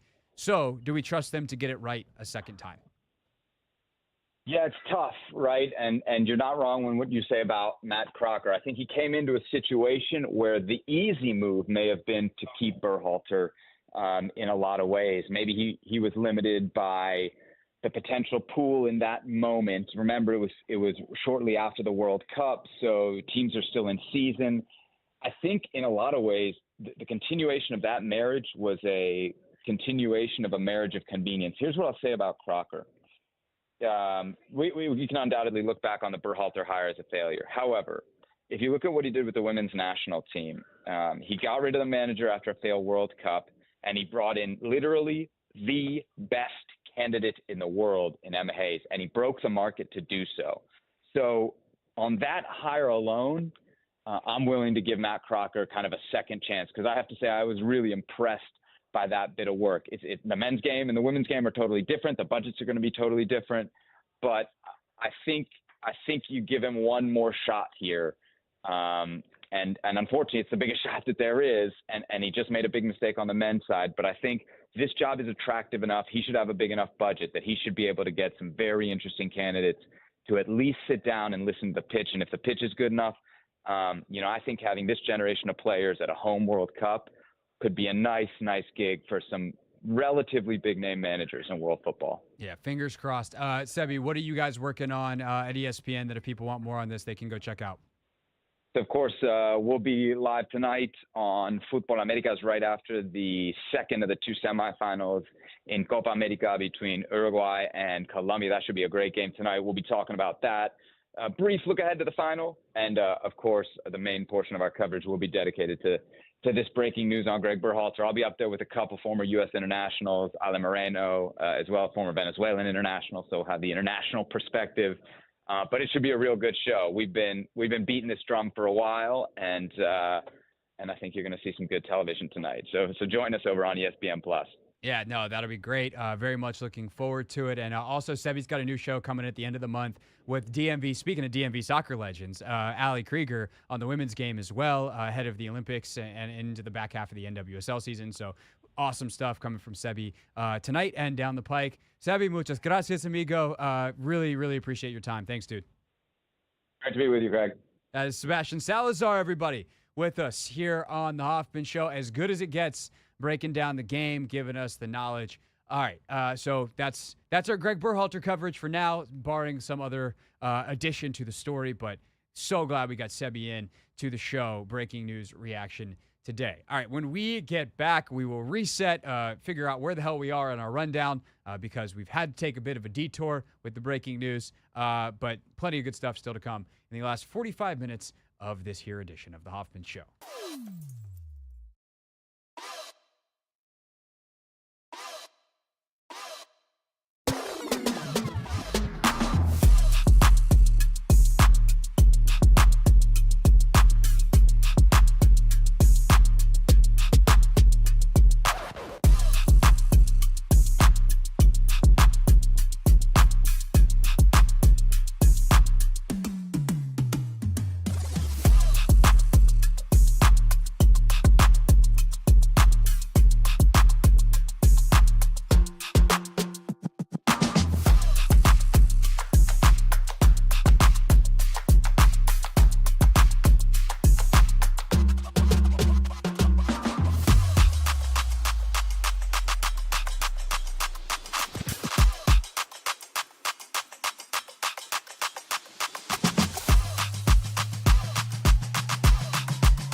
It's the Hoffman Show. We're on the Team 980. We're always live as well on the free Odyssey app. Wow, what a day. We're just like having a nice little sleepy July show. Then the U.S. men's national team fires Gregg Berhalter, and we're on a sprint. And in just about 6 minutes, our guy Andrew Marchand from The Athletic joins us, sports media reporter, because we haven't even talked about this today, Anthony. The NBA signed a brand new media deal. So that's fun. Is this the end of the NBA on TNT? Maybe. We need Marchand to get this for us. The other thing that happened live during our show today was England won at the Euros. And Anthony, I actually just sent you this for real things, but I just want to play it now. So I'm just gonna play it off the old interwebs over here. So England wins at the Euros, and they, they're on to the final. Extremely exciting. And tonight in London, or I guess earlier tonight in London, if you will, because it's now the middle of the night in London, the Killers, like the band, were playing a show. And so they put the England game on a big screen at their concert and then went right into Mr. Brightside.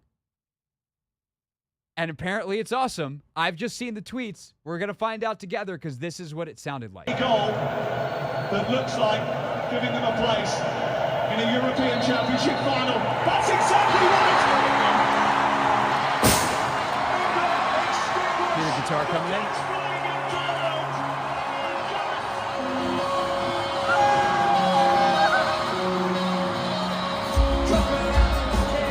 That's sick. That's so sick. So they just wait, and they timed it up perfectly. It's almost like they're professional musicians, Anthony. That's good stuff. Goal that looks like So you got the broadcast, in a European Championship final. That's exactly final whistle. Here comes the guitar.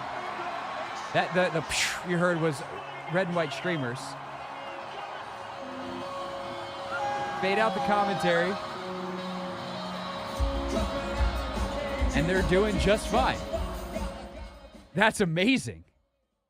That's good stuff right there. That's fantastic. Could you imagine, though, if, like, that was the Sixers winning a championship and, like, Meek was the artist or something like that? That would be great. Yeah, they probably would go Meek. What is the artist and song that, if that Celtics? ever happens for like the Wizards or the Commanders? Probably a Wale song. I was going to say, it feels like Wale is the correct answer as one of the most famous artists ever from D.C. Certainly the one that reps D.C. the most and a massive, massive sports fan who's ultra supportive of the teams. Yeah. What song? Wale just got too many. You don't know what I think the correct answer is? Beautiful Bliss off his first album. Beautiful Bliss. It's like such a joyous song. It like is big, it's bold. I think, to be honest, if we didn't go Wale, I think you could go with Shy Glizzy. And you can go Awesome. That's solid. You could also pick a go-go version of something. True. Like that obviously is a play. There it is. This is I would love to take calls on this next. We can't because Marchand's calling us / we're calling him. Anthony, if you need his number, let me know. But we've had him on the show before. I think you have it. We can talk about that off the air. Point is, Andrew Marchand is next. But if you have good song ideas, we'll circle back to this at the end of the show and read off some good ideas. What song would you like to hear when the Wizards, Commanders, Caps, Nats, Spirit, Mystics, whoever wins a championship? If like in the same way that, not that Mr. Brightside is the best English song ever, but the way the Killers did tonight in London as England won at the Euros. Tweet me at Craig Hoffman. Andrew Marchand is next.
Final half hour of the Hoffman Show here on the Team 980. Always live as well on the free Odyssey app.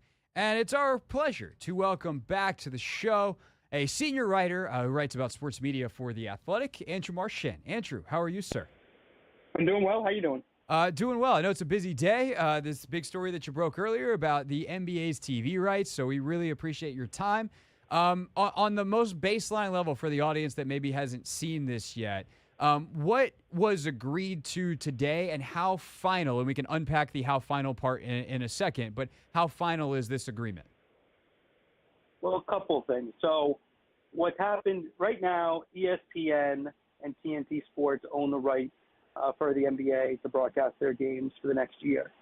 After that, NBA has a new agreement with ESPN to continue to be the home of the finals for the next 11 years.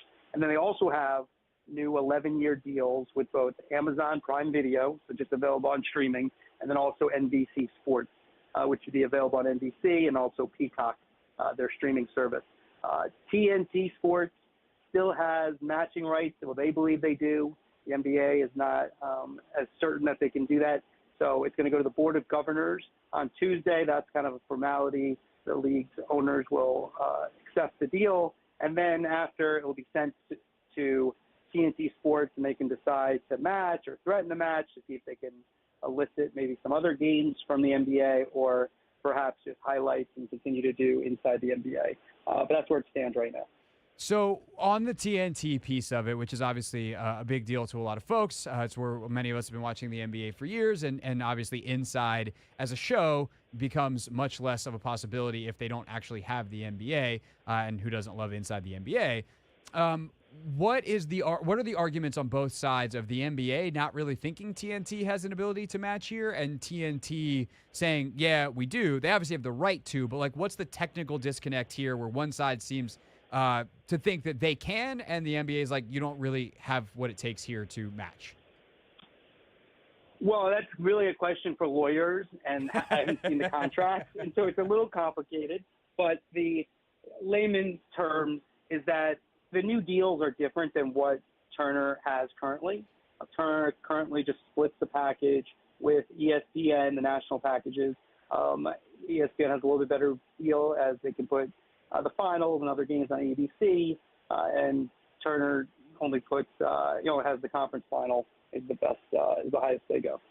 So this deal is split between Amazon and NBC, and there are each year Amazon will have a conference final, and then the next year NBC will have it. ESPN has it every year in these new deals. So the argument is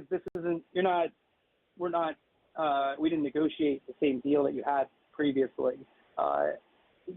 TNT's stance is, no, those are our games. You split them up the way you want. We're still allowed to just match the $1.8 billion per year that Amazon is negotiated. But the NBA would say, well, they have 200 million subscribers to Amazon Prime, which is an estimate, and Warner Brothers Discovery, which owns TNT, that's in 65 million homes, and then whatever Max is in, it's not the same. It's not apples to apples. We want to do business with Amazon. I don't think they think the NBC deal is way too much money, so they're not going to match NBC, and then they don't have the right to match ESPN.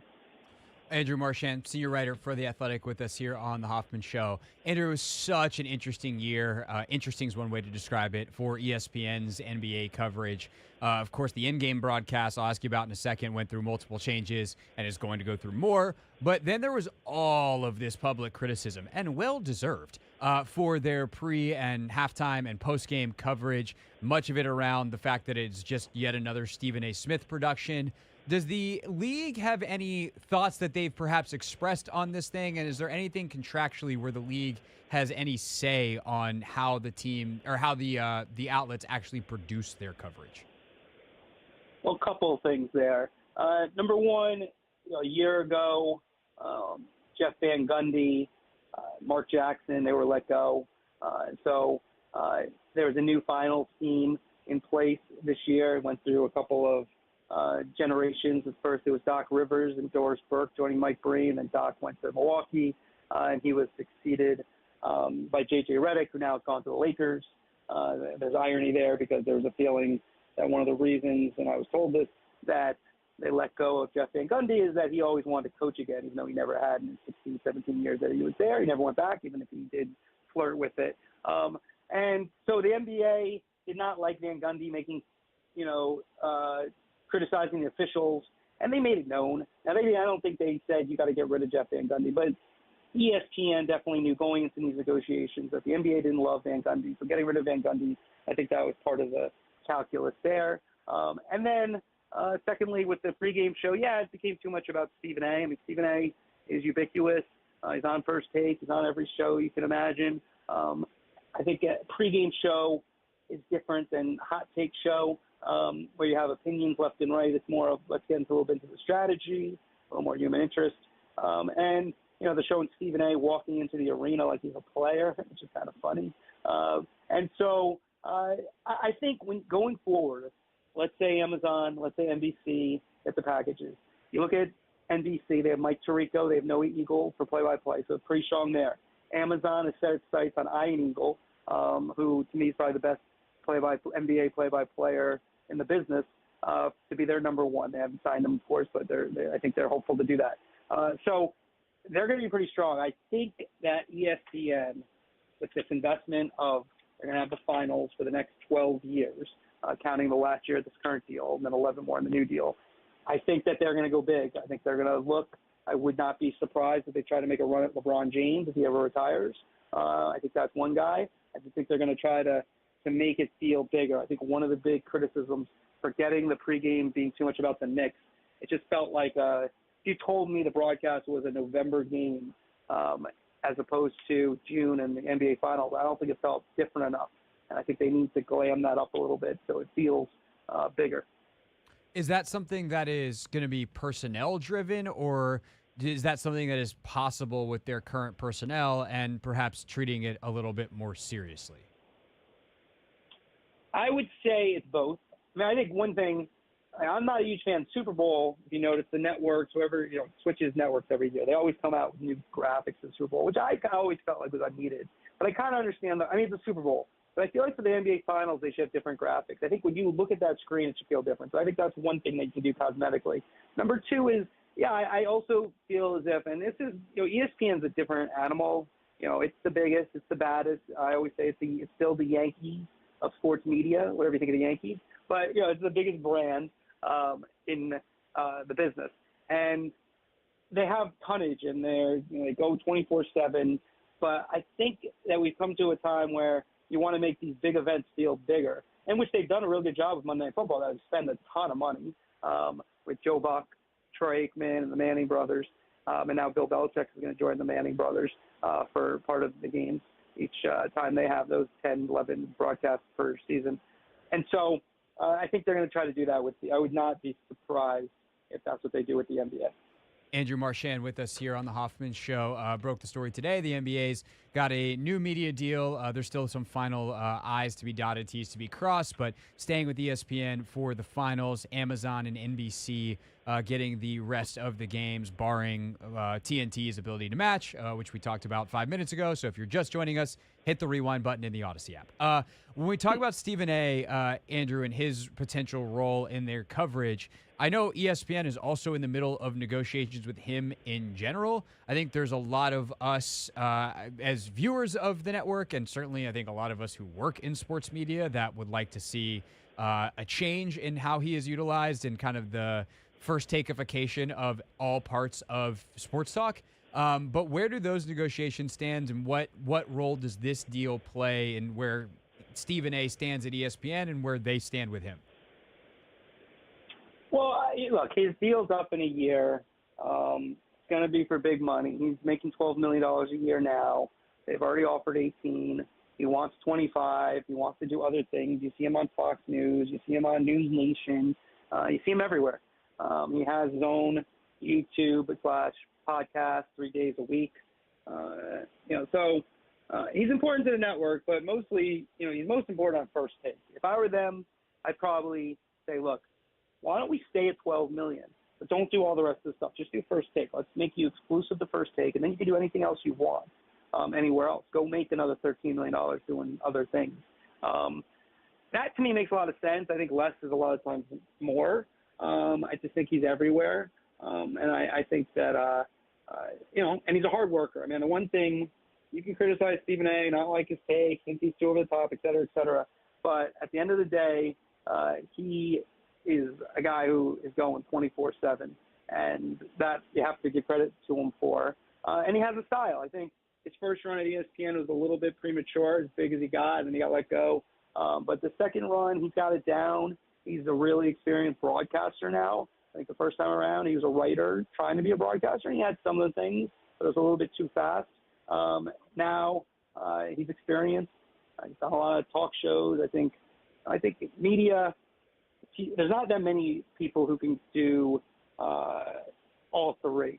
Can write, be on the radio, do TV. Stephen A. is one of them who's done it and successfully at all three. There's not that many. But it takes a while. It takes reps, and I think now he has it. And so it'll be interesting. It'll be Stephen A.'s free agency. It'll kind of be like one of these NBA guys' free agencies.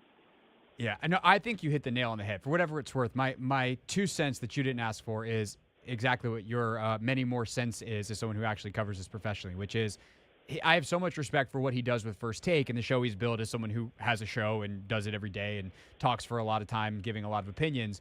But Jesus, that guy's everywhere, and he just doesn't need to be. And I just have a hard time thinking he's got that much value to the network and that there aren't diminishing returns. But I guess the people making those decisions, the actual money, think differently. So there's that. Last thing, Andrew, on the NBA deal, what's the most interesting loose end to you? Whether it's, I mean, obviously the TNT piece, but I'm guessing where Inside potentially lands, the other talent, other production decisions. As someone who's followed this from square one, and we're at the second to last square, if you will, what's the most interesting loose end still to be tied here?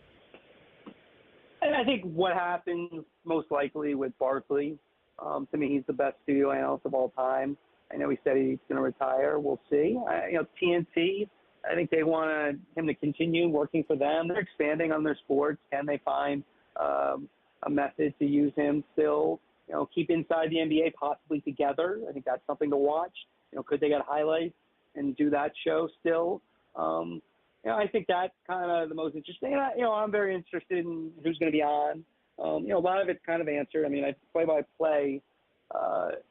Not answered yet fully, but I think we have a pretty good read on, and it's pretty strong on what these networks want to do. NBC already has it in-house. Obviously, with Mike Breen, Ryan Rucco, ESPN's in good shape. They have a pretty good roster, Dave Pasch as well. And so I think you look at it and that those what happens with those personalities. And then the money, I mean, I do think this impacts the NFL. NFL can opt out in 7 years into their contract, 11-year deal that they just started last year as the first season. I think it makes it more likely when you look at ESPN's going to pay $2.6 billion a year. They're paying $2.7 billion for the NFL. So NFL's going to look at that and say, we're king. We're not just getting an extra measly $100 million extra from you. So I could see them trying to push, past $3 billion from ESPN and with all their deals. I think this raises the market for them. The rest of the market, with the way the media is, with streaming and the, just the total disarray that media is in, I think for smaller conferences and smaller leagues, I don't know if this is great news because I think they're gobbling up a lot of the money just as the NFL did. It's Andrew Marchand, senior writer at The Athletic. Make sure you head there to read his coverage of this and everything else going on in sports media. Andrew, always a pleasure to have you, sir. Thank you. Thanks, man. That is, again, Andrew Marchand from The Athletic. When we get back, we'll wrap up the show. The best thing from the show today and real things real people said into real microphones.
It's the Hoffman Show, live on the Team 980, always live as well on the free Odyssey app. Wow, Ant, what a show. I feel like we just did I feel like we had a nice little hour plus warm-up, and then we just been sprinting, dog, for the last like, really from the England game ending on. It's just been, boo! Since 3:40. Yeah, like 3:45. And we started at 4. No, yeah. It's 4:45. 4:45, yeah. 4:45. We just been running. Yeah, it's been a wild show. Breaking news, live games happening. It's fun. It's fun. It's weird time in the sports calendar, but it's also kind of a fun time in the sports calendar in its own wacky way. Best thing we had on the show today, I asked Sebastian Salazar, who joined us on the heels of the breaking news that Gregg Berhalter has been fired as the U.S. men's national team coach, why it is so important to get this hire right ahead of the 2026 World Cup here in the United States.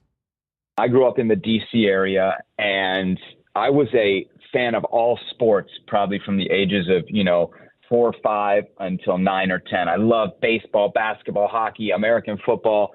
I played soccer, but I played the other sports as well. The 94 World Cup happened, coincidentally, in the same year where baseball had its strike. And those two things coming together took me from a kind of an all-sports fan to a soccer-obsessed fan. And really, literally, Craig, why I do what I do today is because of the experiences of the 1994 World Cup. My mom's from Mexico. My dad got us tickets. We literally followed the Mexican team around for almost all their games, 3 of their 4 games. It was a life-changing experience. And I think there's the opportunity there to take kind of the general young soccer fan and turn them into a soccer fan and therefore kind of customer for life. But that doesn't happen if you go out in the group phase. If you make it out of the group, if you have a quintessential moment, a knockout round, maybe a knockout round victory, maybe a knockout round victory over a Brazil or a big team in world football, now you're really kind of transcending the glass ceiling that has capped soccer in this country. And for soccer to hit the mainstream, pretty rare, man. You don't call me a lot. It happens only in big tournaments. And the World Cup for the men's national team at home, like literally, it ain't coming around for another 50 years. So there's a lot at stake in terms of the future of the sport in this country. As I told Sebi, I can call him more if he misses me that much.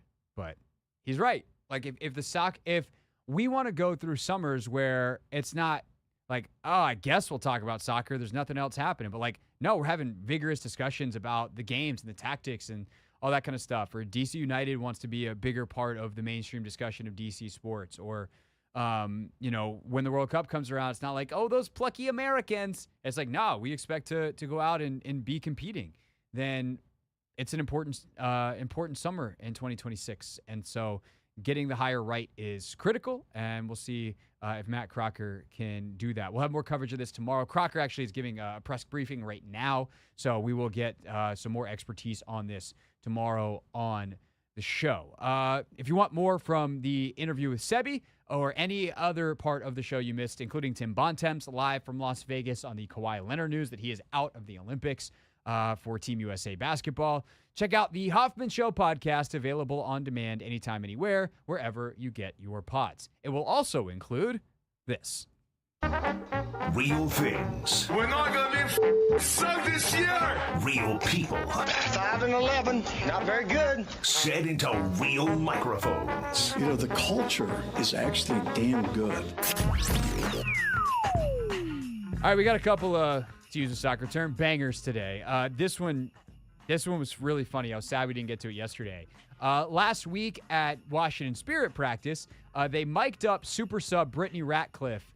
And Anthony, I know you were like basically crying when you first heard this. This is what Brittany told fellow teammate Paige Mateer. Paige, I actually have a bone to pick with you. Uh-oh. I have ding-dong ditched you. Oh, yeah? 5 times, and you have not opened the door. I literally knock on the door, run down the hallway, and you don't open the door. Twice the day before. I think I'm just going to stop doing it. The fact that it's taken 5 times for her to potentially stop doing it, Brittany, I do have questions. Also, is that a thing? Do people ding-dong ditch each other in 2024 as adults? Yes. That is something I myself would definitely do, Craig. So if we ever go on a show road trip and all of a sudden I hear a bing dong on my hotel dorm, I just know it's not room service. Just look for Haney running down the hall. Yeah, or it could be, some other prank. I'm the goofy, friend of You're the a group. prankster. Yeah. Professional athletes are the worst. They spend so much time together. Too much. And like in the Spirit's case, I think a lot of them live in like the same apartment. Although the Spirit were on the road, so maybe this was something they did at the hotel. But I think a lot of them live in like the same apartment complex, so they might be doing this to each other at home. The pro athletes are the worst. They're just they get to play a kids game for a living, and while they're real actual adults, and Brittany's lovely, she's like a real human. They're all children. Every single don't let the maturity fool you. They're all just children. All right, we'll see you tomorrow back here on the Hoffman Show.